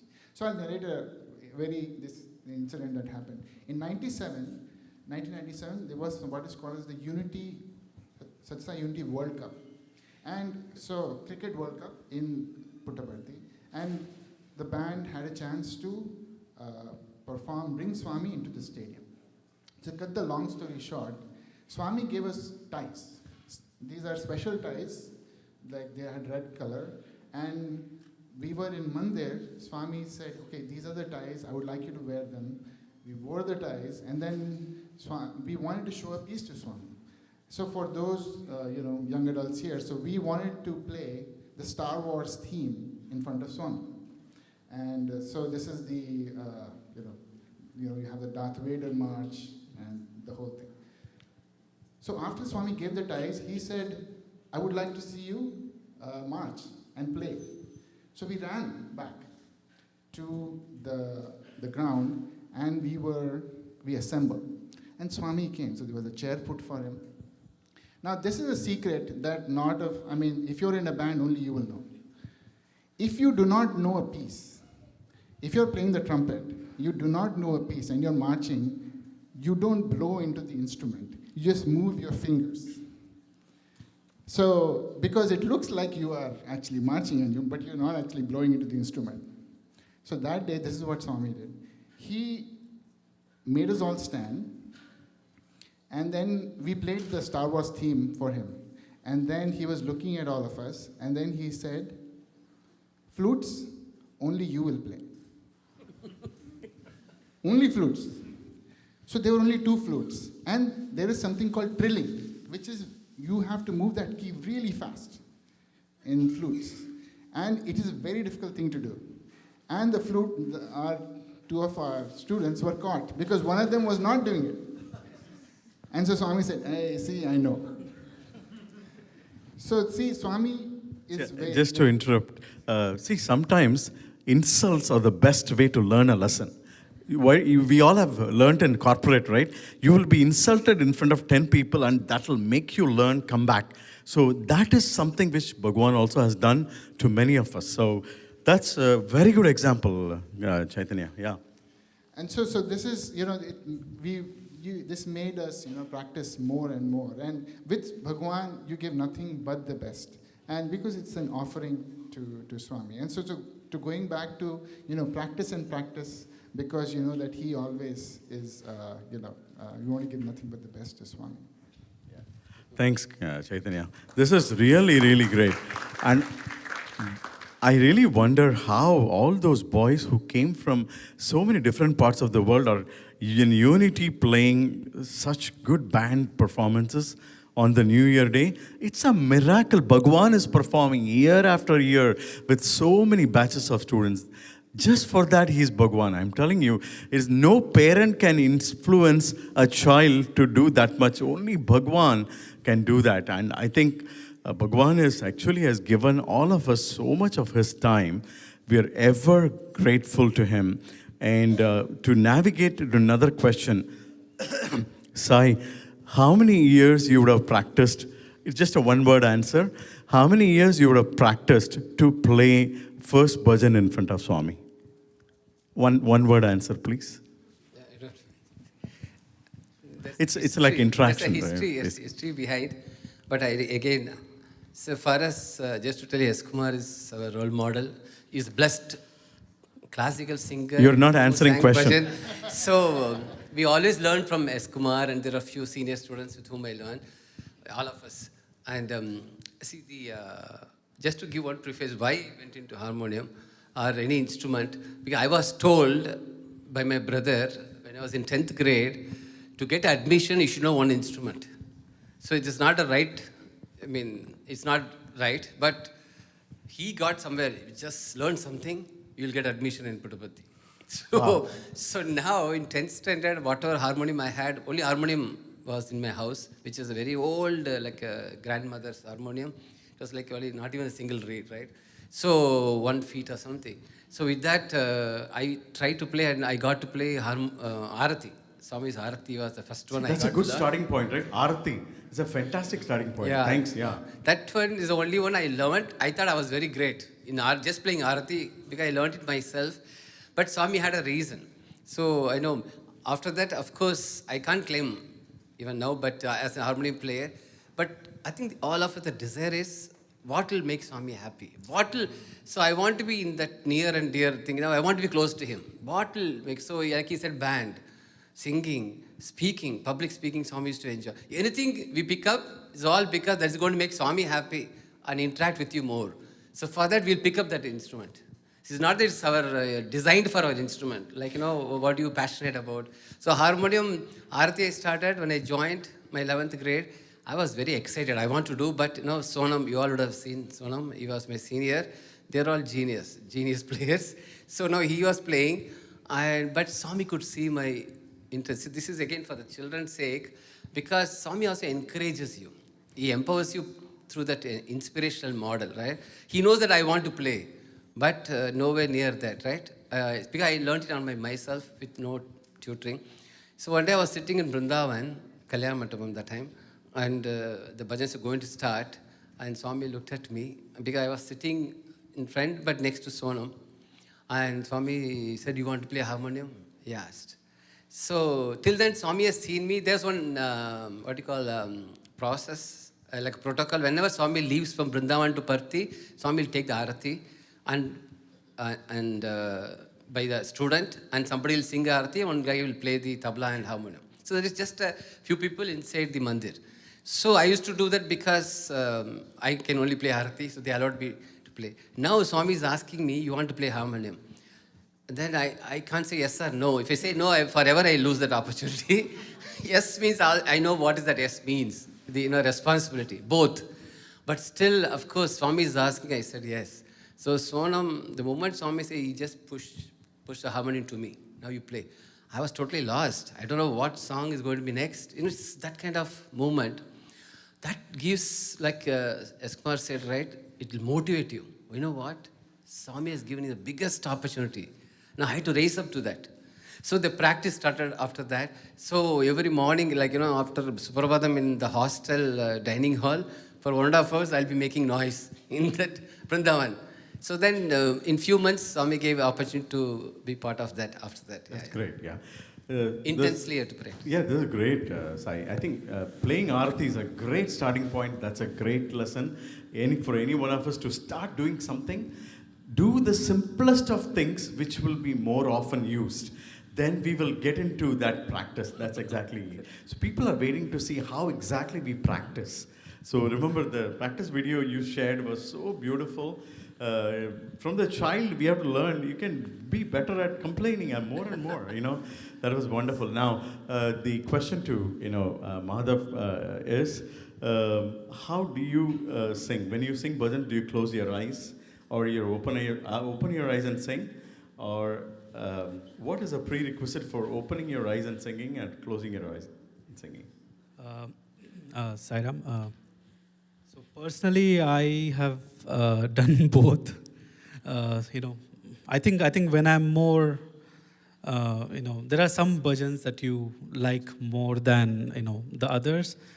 When it's your favorite bhajan, it's easier to relate to Swami and also to to sort of connect with him while singing. And those are the bhajans that, I know I don't consciously do it. It just happens that you close your eyes and just sing. But on the contrary, when we were singing, with in front of Swami in his physical presence, there's also you also don't want to lose the opportunity of looking at him, take in as much as you can, because by the time when I passed out of masters in Puttaparthi, it was already 2008. Swami was already physically, not very well, and already he used to come in cars, and the chairs had started. So the darshans also were not like everyday thing. It's not taken for granted anymore. So such situations, it's better to sort of look at him and take in as much as you can. Yeah, and that also is true for whenever you sing in front of Swami's picture also. True, Madhav, thanks for that. Actually, it's a personal choice for your question. It's a personal choice. If you're confident of the lyrics and if you know it, if you're having physical form in front of him, looking at him and singing is something which you don't want to miss. So that's why you want to by heart and sing. But if you're wanting to imagine Swami walking around in darshan time and still sing, it helps to close your eyes and imagine as though Swami is sitting on the chair and putting talam and for you. So if you can grab what is in your memory, what you want to recreate, it's all up to you. It's a personal choice. Swami never forced anything on that. But when Swami is sitting physically, what Madhav said is the most appropriate. You don't want to lose that darshan of Swami in that few minutes, which you may not even get later. That is what is when physically Swami was there. Yeah, we used to. And the toughest question I would like Ananth to answer. She asked that question. She asked, how do you manage? Each student relationship is different with Swami. When you have to manage a program, he has been a faculty member in the hostel. He has managed lots of programs. How do you manage difference between student relation to different relationship with Swami to come to offer a program to a focus? How do you manage that? It's a very tough question. What she asked is the toughest question. Answer. It is a reality though. Yeah. Yeah. Sai Ram. With this we'll close, okay?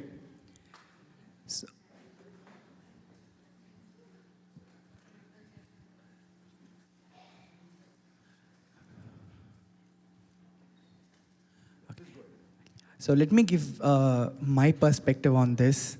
So when I joined higher secondary school, as I was telling you, Swami used to be brought on a wheelchair by brothers, and those who used to attend to Swami and bring him used to be the closest, at least what we used to think. Like they were completely informed, so close to Swami. And I started wanting to, how do I become close to Swami? Like that is the question, because somebody has got this, Swami is talking every day, every day Swami is asking him to sing something specific, and they used to get to go with Swami to Kodaikanal or Delhi or Mumbai because they sang. So basically that question came from, okay, how do I get close to Swami? But that starts with a pining. One second, Anand. We have a nurse here who can take care if something is urgent. So, okay. Okay, go ahead, yeah. Okay. Okay. So, I was so fascinated that, okay, I want to somehow be close to Swami. And as Sai Manickam sir rightly said, we don't know what opportunity we would get. Because I used to see senior brothers carrying books, because suddenly Swami would say, sing this song, sing that song, or indicate that you need to sing this, and they had to be ready. So that motivated me to start learning songs. Like maybe Swami would call me, maybe Swami would today call me and ask me to sing. But I was a poor 12th standard kid who joined the bhajan group, but in the order of priority, somewhere in the end, And I was also not in the daily interactive mode with Swami. So how do I get... Now, after that, after Swami's Mahasamadhi, I felt a loss in purpose. Like now, what do I do this for, Swami? Like if I'm not able to see you sitting on that chair, how would I learn this song and offer? Means, how do I know you know it? How do I know that you are seeing me? They say, like, they have sung in front of Swami. Let's say, for instance, S. Kumar sir has sung multiple times in front of Swami, directly guided, directly taught. There is a comparison, obviously, and how do I navigate it? Is been the question. One of the experiences that even today touches me, I was actually thinking I missed narrating it in the morning, but Swami is making sure I say this. This was in Kodaikanal, 2007. Everywhere I tend to make it a point to narrate this experience. In 2007 Kodaikanal trip, it was one of the longest Kodaikanal trips in the later years. And students used to get to interact with Swami in the room before Swami retires into his bedroom. It's same room. And then at that time, again, Swami was physically not walking, so he used to be seated on a chair, and one blessed student who sat in the first line would get an opportunity, it seems, to hold Swami's hand and shoulders and accompany Swami into the room. Some videos are also available of that Kodai visit. So they used to hold Swami and walk, and that was the chance that everybody, pined for, whoever was there. So some boys used to miss dinners and sit there so that someday they get a chance. And it seems one day, very specially, but very a normal day, a brother got a chance and he was holding Swami and Swami was retiring. And just before retiring, it seems Swami looked at everyone. They were looking at this brother saying he's blessed that he's holding Swami. And Swami, it seems, asked, blessed, no? Like Swami indicated, he's blessed, no? And then, yes sir, yes Swami, so fortunate he's holding your hand. And then pat comes Swami's response, it seems. Holding my hand is not important. Yearning to hold my hand is important. And to this day, that is what guides me. Like when I sing, can I think of him sitting in front of me? Can I think of what would be his comment to me? Because he's customizable. We frame him in so and so way. But no, he has his own ways of telling us and communicating that he's liked it. He's there. He's heard us. His own ways of telling us. So, yeah, this is my way of looking at it. Thanks, Ananth. It was one of the toughest with that great note that we find we earn to hold Swami's hand is in our life is the most important message we have to carry, whether we do musical practice or whether we do bhajans or whether we do anything for Swami. That is the message which we want to go away with this afternoon. And thanks a lot, Ananth, and every one of you for giving all your ideas. We have not heard, I never knew Chaitanya and Amit were classmates until this moment.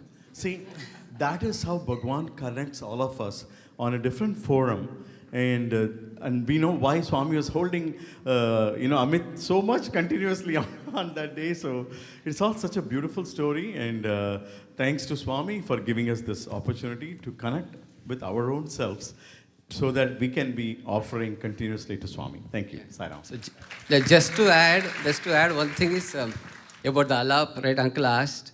There are some bhajans in Puttaparthi, those days when we were all there. Swami had assigned singers for that. And we had to keep our eyes open. We don't know when that instruction will come from Swami sitting from the chair. He'll just show his eye, just a lip movement.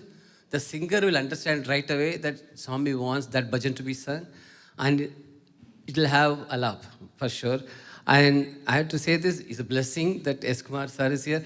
He has sung some of the bhajans, alap, and those songs only he can sing. That's interesting. Like how Swami has that connect. And he'll wait for S. Kumar to sing, and so beautiful to see those bhajans. I hope we can sing some other bhajans today. But it's Sai Ram, I think only one question we didn't answer was the alap. Alaps we used to sing in front of Swami, but what happened was people were sleeping. During bhajans, people were sleeping and people were not attentive. And the whole purpose of bhajans is to make people repeat the name of Lord.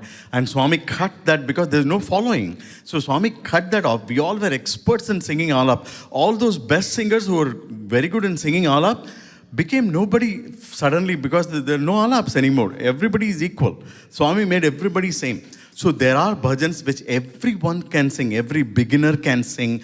That's Bhagawan's miracle too. Have you ever heard in this whole world, Sai bhajans is the most famous because there is a bhajan, each and every singer who can sing in this world. And that is how Bhagawan has built this library of millions of bhajans which are still coming through so many composers like Krishna Prayaga and everybody. So let us all pray that chanting the name is the goal of bhajans and not self-glorification. Thank you. Sai Ram. Yes, thank you all of you for this very informative and inspiring panel discussion. Thank you. We will, without any delay, will begin the music program. So a little bit of time will be needed to adjust the instruments. So please bear with us. Please remain seated, and we'll start with the music program. Sai Ram. Yeah. Thank you. And Anshu and Pawan, they've been doing great job and silently on the audio. We cannot hear, so it's been such a great job, and we will continue with that for the music program.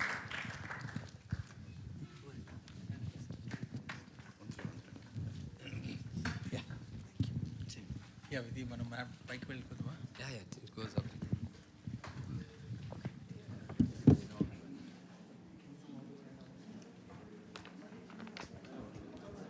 Bassist.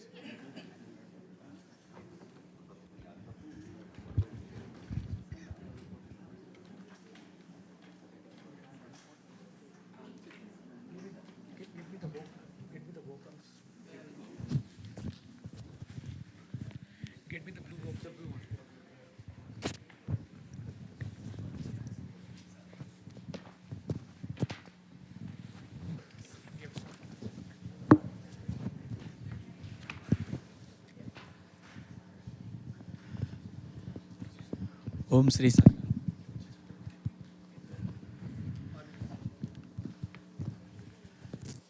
Om Sri Sai Ram.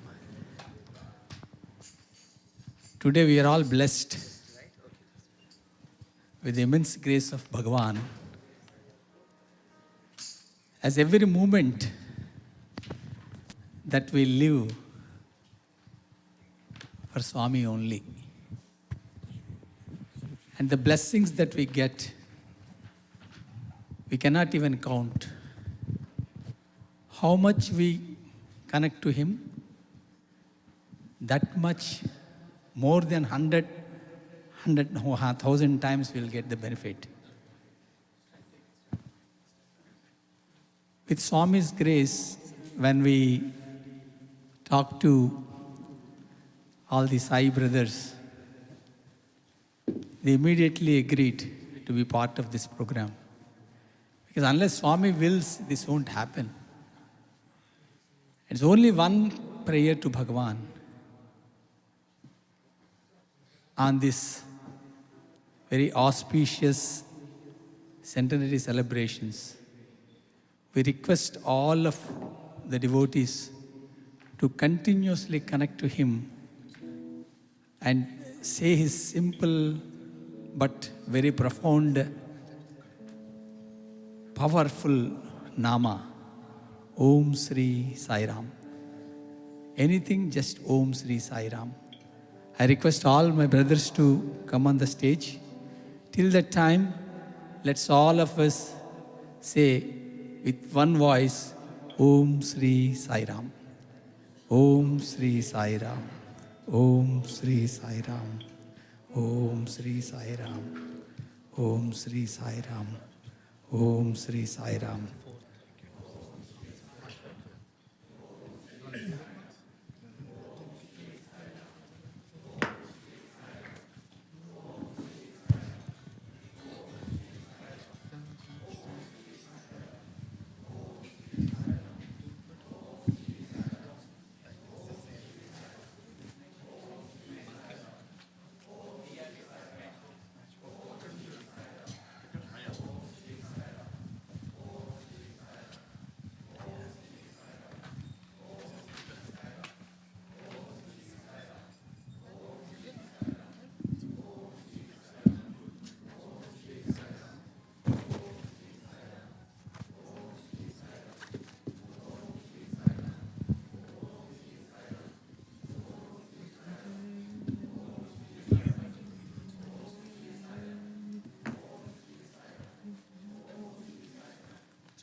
1/4 level of it. I want all local line apart. Yeah. Yeah.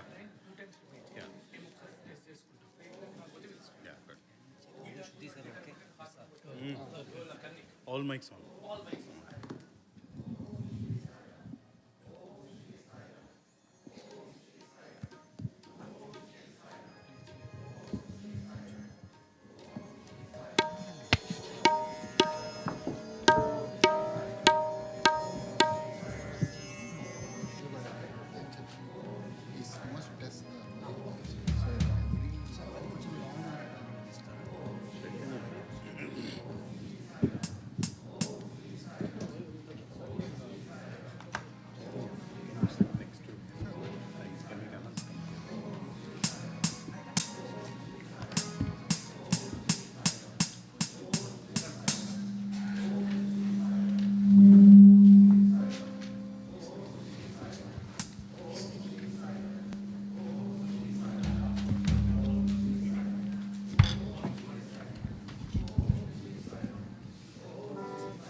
All mics on. All mics on. We are doing a sound check. So, Sai Ram. All mics on. Let's.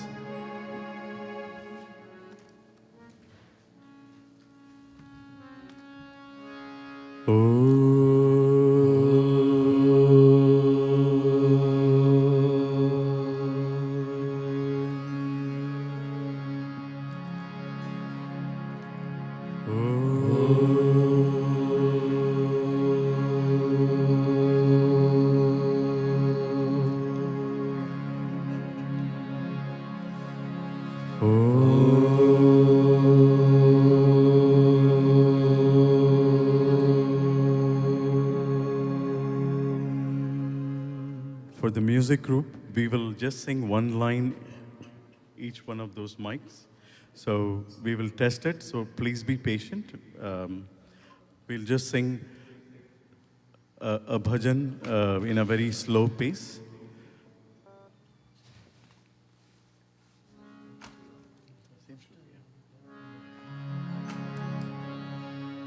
Jaya Jaya Gajanana Gananatha Gauri Nandana He Gananatha Jaya Jaya Gajanana Gananatha Gauri Nandana He Gananatha.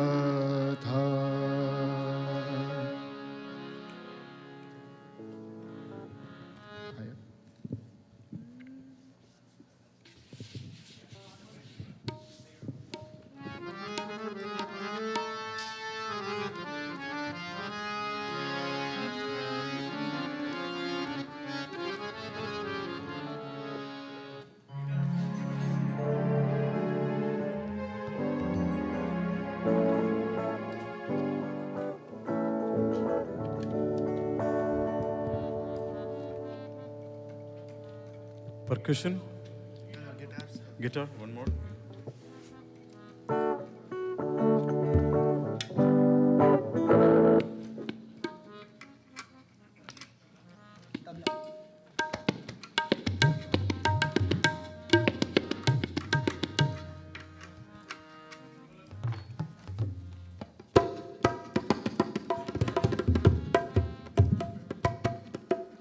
Keyboard, please. Keyboard. Buddhi Pradayak He Gananatha. Same line. बुद्धि प्रदायक हे गणनाथा बुद्धि प्रदायक है गणनाथा बुद्धि प्रदायक हे गणनाथा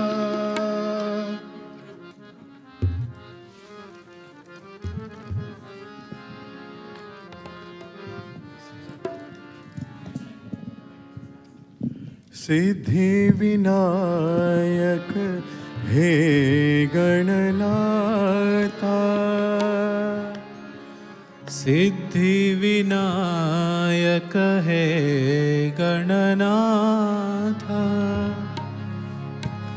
सिद्धि विनायक हे गणनाथा सिद्धि विनायक हे गणनाथा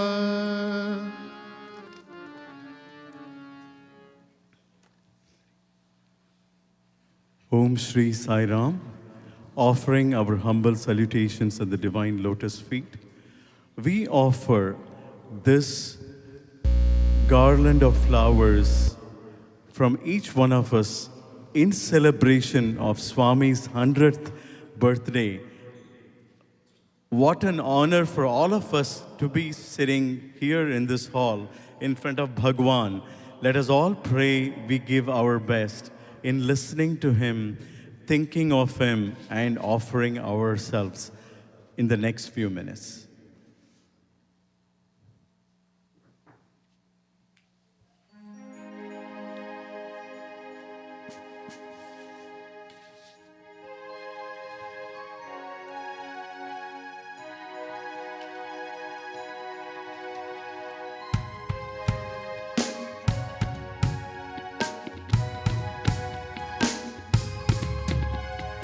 देवादिदेव साईशा परब्रह्मस्वरूपिणं वन्दे सत्य साईशा युगावतार स्वामिनं शिवशक्ति महातेज सर्वदेवतातीतरूपिणं पूर्णावतार चैतन्यं शुभं जन्म महोत्सवं शुभं जन्म महोत्सवं शुभजन्मोत्सवं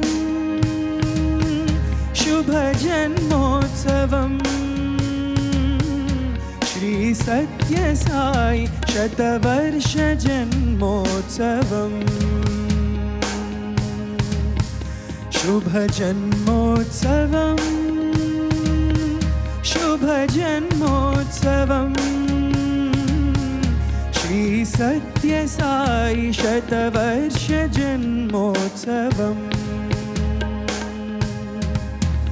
श्री सत्य Sai शतवर्ष जन्मोत्सवं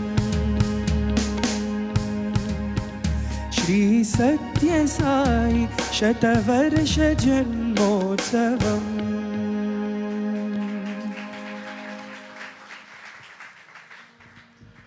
The song just Ananth sang was the 100th birthday theme song composed by Sathya Sai Media Center in Puttaparthi. It is such a great beginning to listen from A for Ananth singing this song, offering at the lotus feet. The next song is a famous one which we all have listened to it so many times. It's a very close to heart. Janam diya tune sai ko.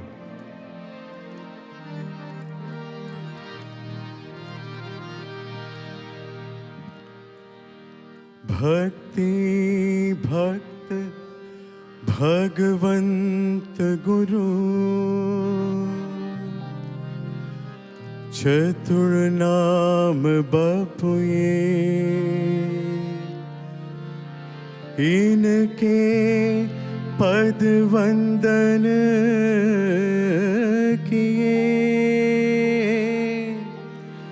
Nekat Vighna अनेक नेतथ विघ्न अनेक।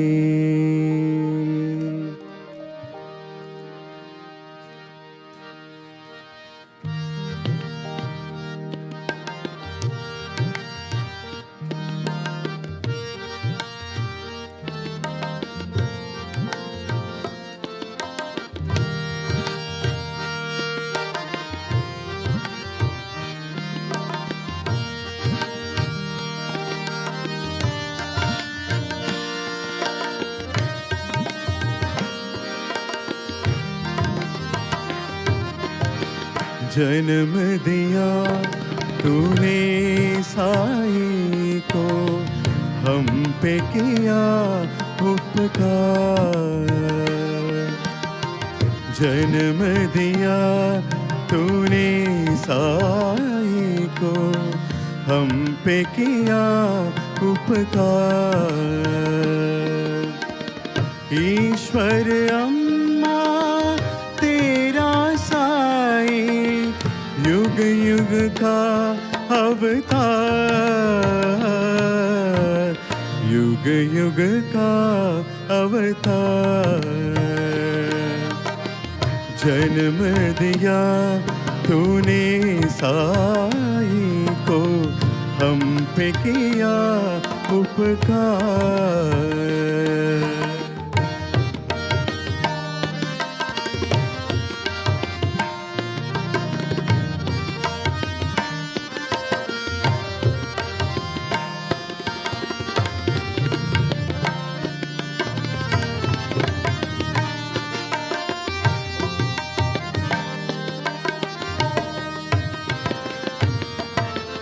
जग है मिथ्या साई ने सच्ची राह दिखाई। जग है मिथ्या साई ने सच्ची राह दिखाई। सबसे कर तो प्यार ये जीवन बने किया सुखदाई। ऐसे दे उपदेश प्रभु ने हम पे किया उपकार। ऐसे दे उपदेश प्रभु ने हम पे किया उपकार। ईश्वर अम्मा तेरा साई युग युग का अवतार, युग युग का अवतार। जन्म दिया तूने साई को हम पे किया उपकार।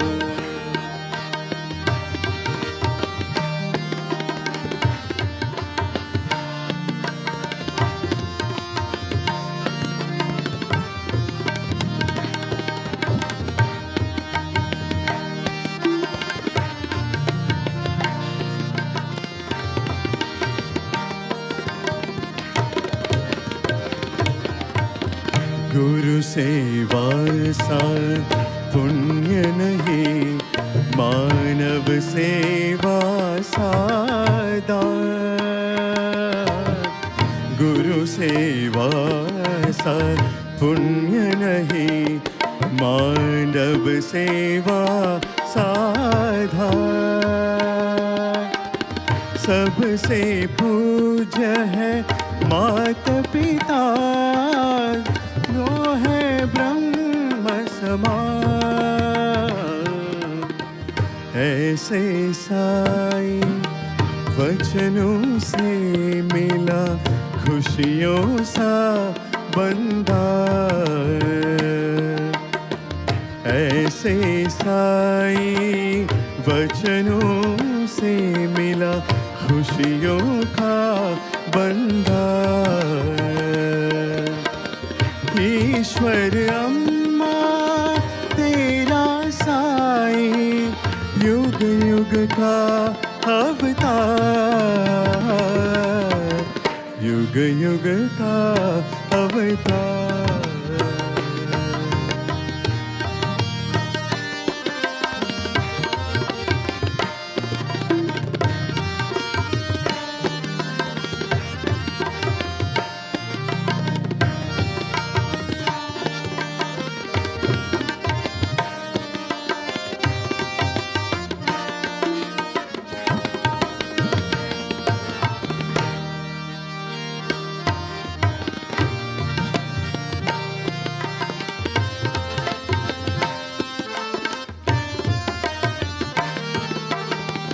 धन्य हुए जो साई युग में हमने जन्म है पाया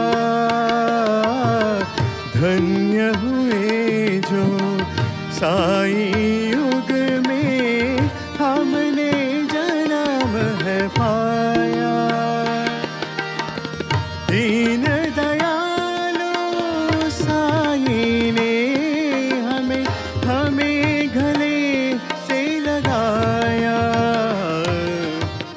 हो गई हम तो ऋणी साई के इतना दिया है प्यार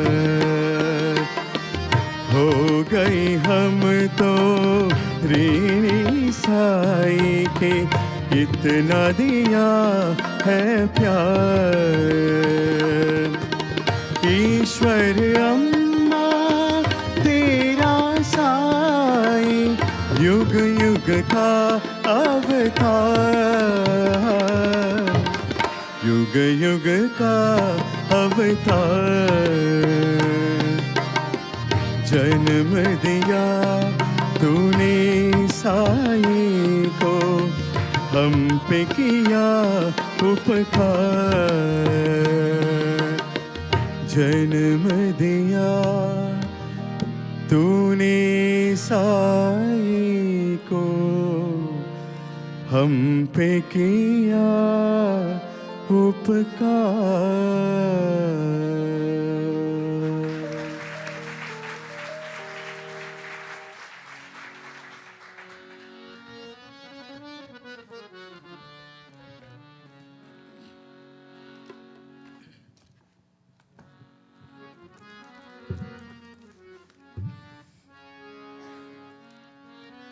The next offering is a Telugu song, Namo Sathya Sai Baba.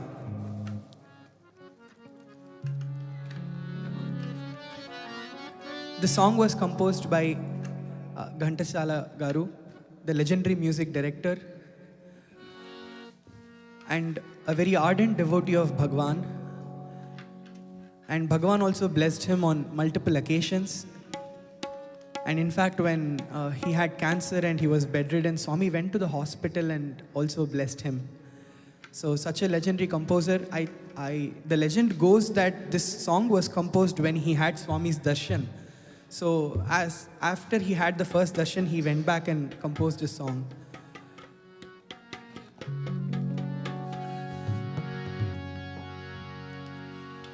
Namo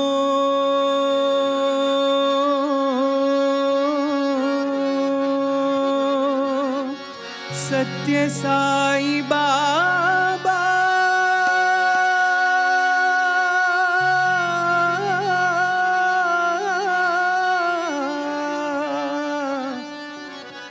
Namo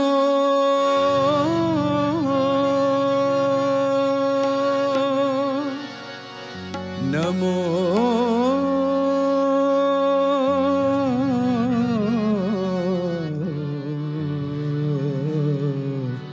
Sathya Sai.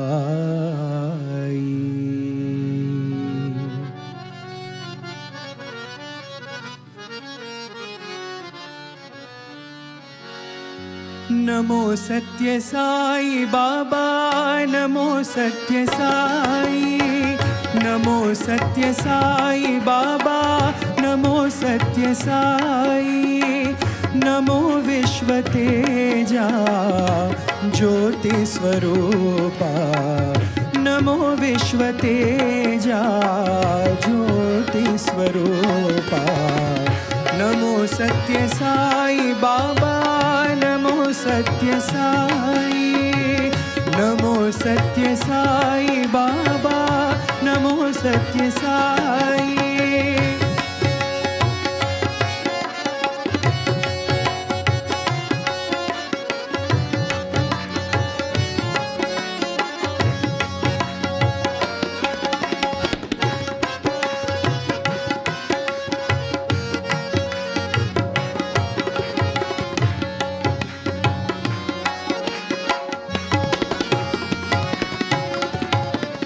అరుణ కాంతులలోన అగుపించని మోము ఆ మోముగాంచిన అంతరంగము పొంగే అరుణ కాంతులలోన అగుపించని మోము ఆ మోముగాంచిన అంతరంగము పొంగే ఈనాటి సుఖము ఏనాడు పొందము ఈనాటి సుఖము ఏనాడు పొందము ఏ నోము నోచామో ఇప్పుడు కనుగొన్నాము నమో సత్య సాయి బాబా నమో సత్య సాయి నమో విశ్వతేజా ज्योति स्वरूपा नमो सत्य साई बाबा नमो सत्य साई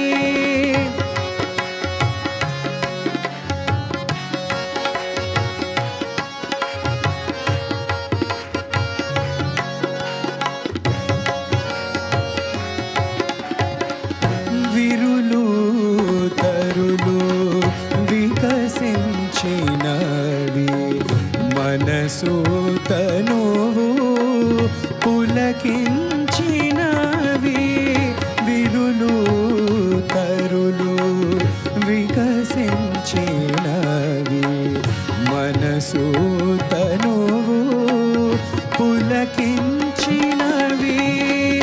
వరుసగా నిలచి వదలము మరచి వరుసగా నిలచి వదలము మరచి తరించి కోరేమో నీ చెంత నిలచి నమో సత్య సాయి బాబా నమో సత్య సాయి నమో విశ్వతేజా జ్యోతి స్వరూపా నమో సత్య సాయి బాబా నమో సత్య సాయి నమో సత్య Sai Baba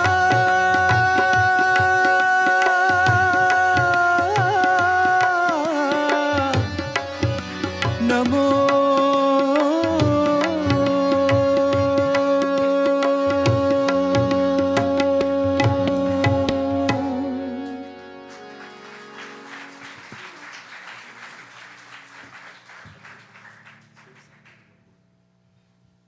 The next song is an English song called Golden Days.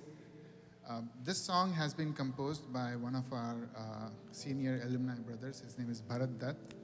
So when I think about this song, it brings, I cannot help but smile because it reminds me of how it is to live with Bhagawan and feel that Bhagawan is next to you, and Bhagawan is always smiling, making you laugh. So that's the mood it kind of puts me in. The song is called Golden Days.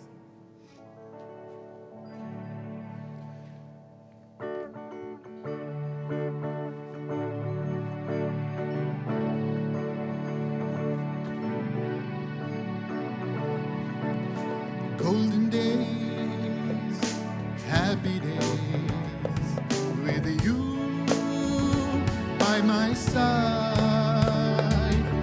Golden days, happy days, with you, sweet Lord Sai. Smile once more when you touched my soul. Love me evermore.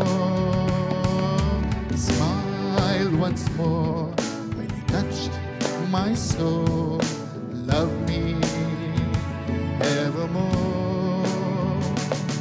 Your healing touch, your loving smile, that is all I want in life. Your healing touch, your loving smile, that is all I want in life. Smile once more when you touched my soul. Love me evermore. Smile once more when you touched my soul. Love me evermore. On this day, I pray you say, forever bless my way. On this day, I pray you say, forever bless my way. Your healing touch, your loving smile, that is all I want in life. Smile once more when you touched my soul. Love me evermore.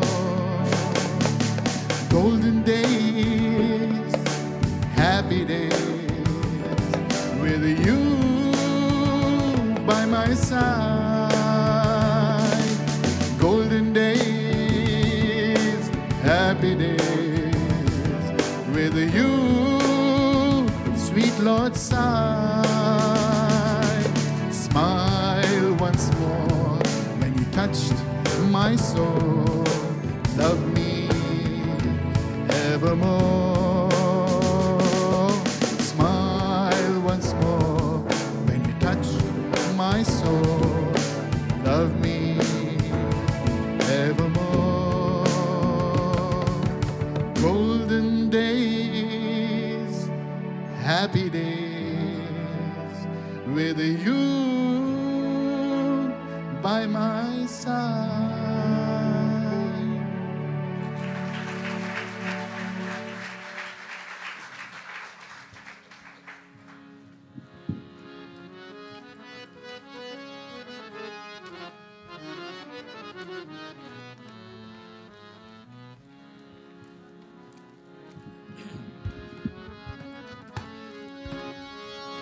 The next song is Krishna Kripa Sagaram. This is one of my favorite songs because this is a Sanskrit composition from a movie, composed for a movie, but it describes the form, the beautiful form of Lord Krishna along with many of his leelas. I like it even more because it might as well be describing Swami. And also another thing that makes it even more beautiful is that this composition was composed by a Muslim, was sung by a Christian, and was written by a Muslim actually, and composed by a Hindu and sung by a Christian. So I thought, what else to signify Swami's message of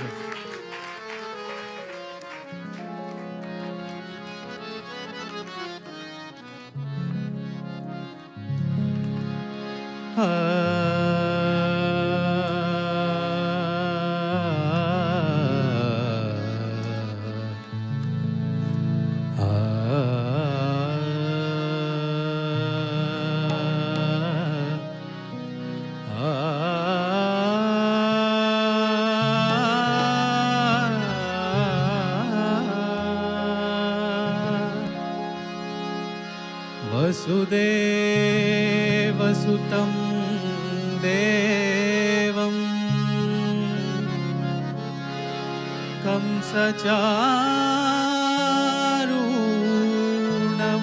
कंसचारूणमर्दनं Devaki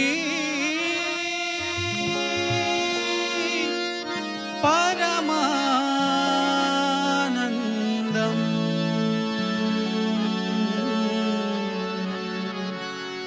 कृष्णं वन्दे जगद्गुरुं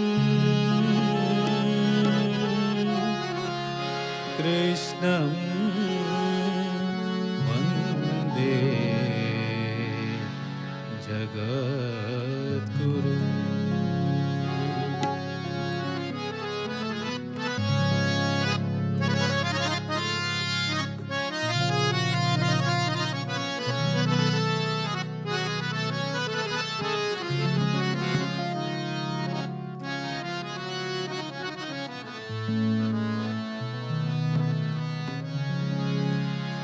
कृष्ण कृपा सागरम कृष्ण कृपा सागरम कृष्ण कृपा सागरम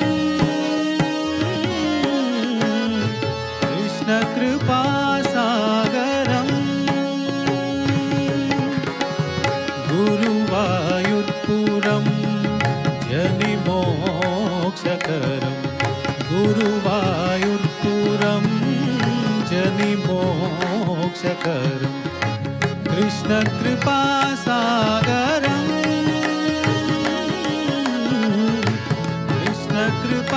कृष्णकृपासागरम्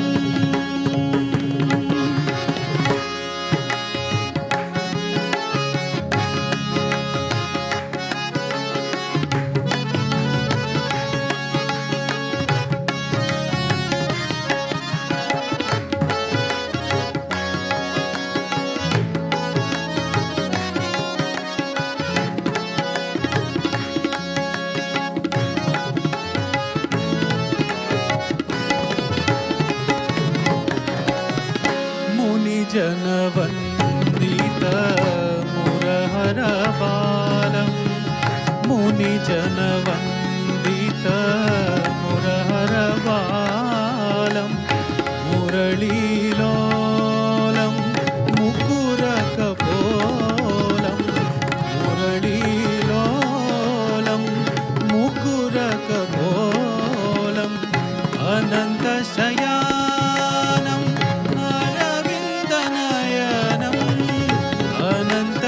अनन्तशयानम् अरविन्दनयनं वन्दे मधुसूदनं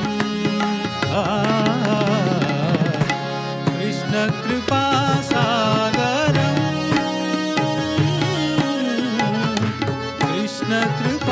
कृष्णकृपासागरम्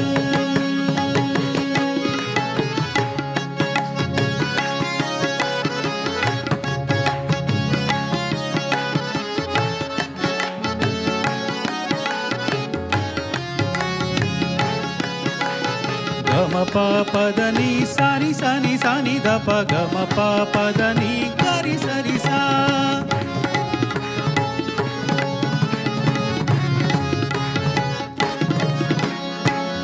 రాధా హృదయం హరి మధు నిలయం రాధా హృదయం హరి మధు నిలయం అధరం शोणं मनसि जबाणं अधरं शोणं मनसि जबाणं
The next offering is the Marathi Abhang.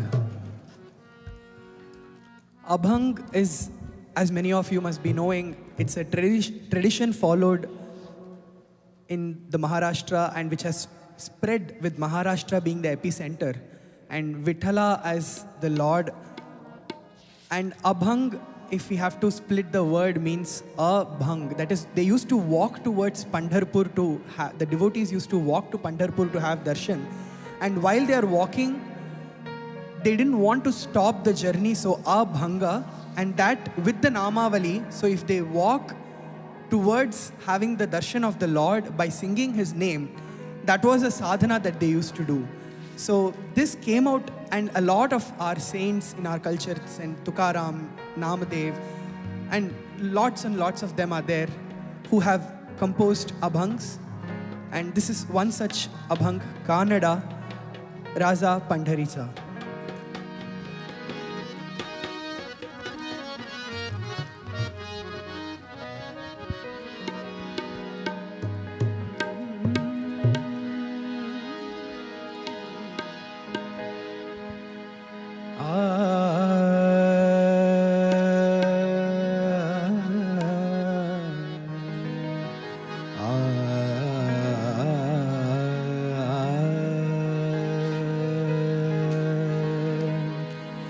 जय जय विठ्ठल जय हरि विठ्ठल जय जय विठ्ठल जय हरि विठ्ठल जय जय विठ्ठल जय हरि विठ्ठल जय जय विठ्ठल जय हरि विठ्ठल जय जय विठ्ठल जय हरि विठ्ठल जय जय विठ्ठल जय हरि विठ्ठल जय जय विठ्ठल जय हरि विठ्ठल जय जय विठ्ठल जय हरि विठ्ठल जय जय विठ्ठल जय हरि विठ्ठल जय जय विठ्ठल जय हरि विठ्ठल जय जय विठ्ठल जय हरि विठ्ठल जय जय विठ्ठल जय हरि विठ्ठल जय जय विठ्ठल जय हरि विठ्ठल जय जय विठ्ठल जय हरि विठ्ठल जय जय विठ्ठल जय हरि विठ्ठल जय जय विठ्ठल जय हरि विठ्ठल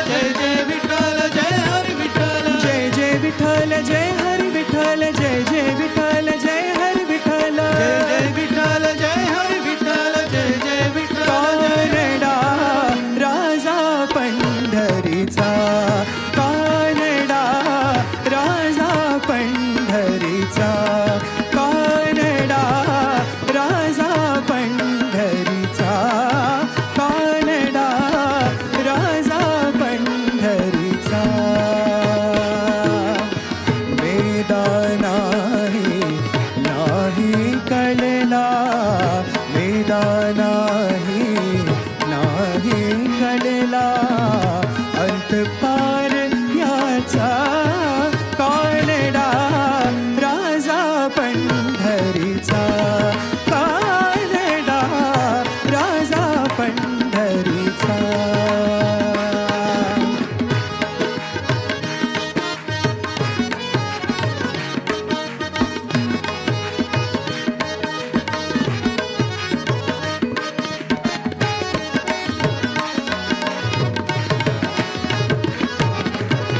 निराकार तो निर्गुण ईश्वर कसा प्रकटला असा विठेवर निराकार तो निर्गुण ईश्वर जसा प्रकटला तसा विठेवर उभय ठेविले हात कटीवर उभय ठेविले हात कटीवर पुतळा चैतन्याचा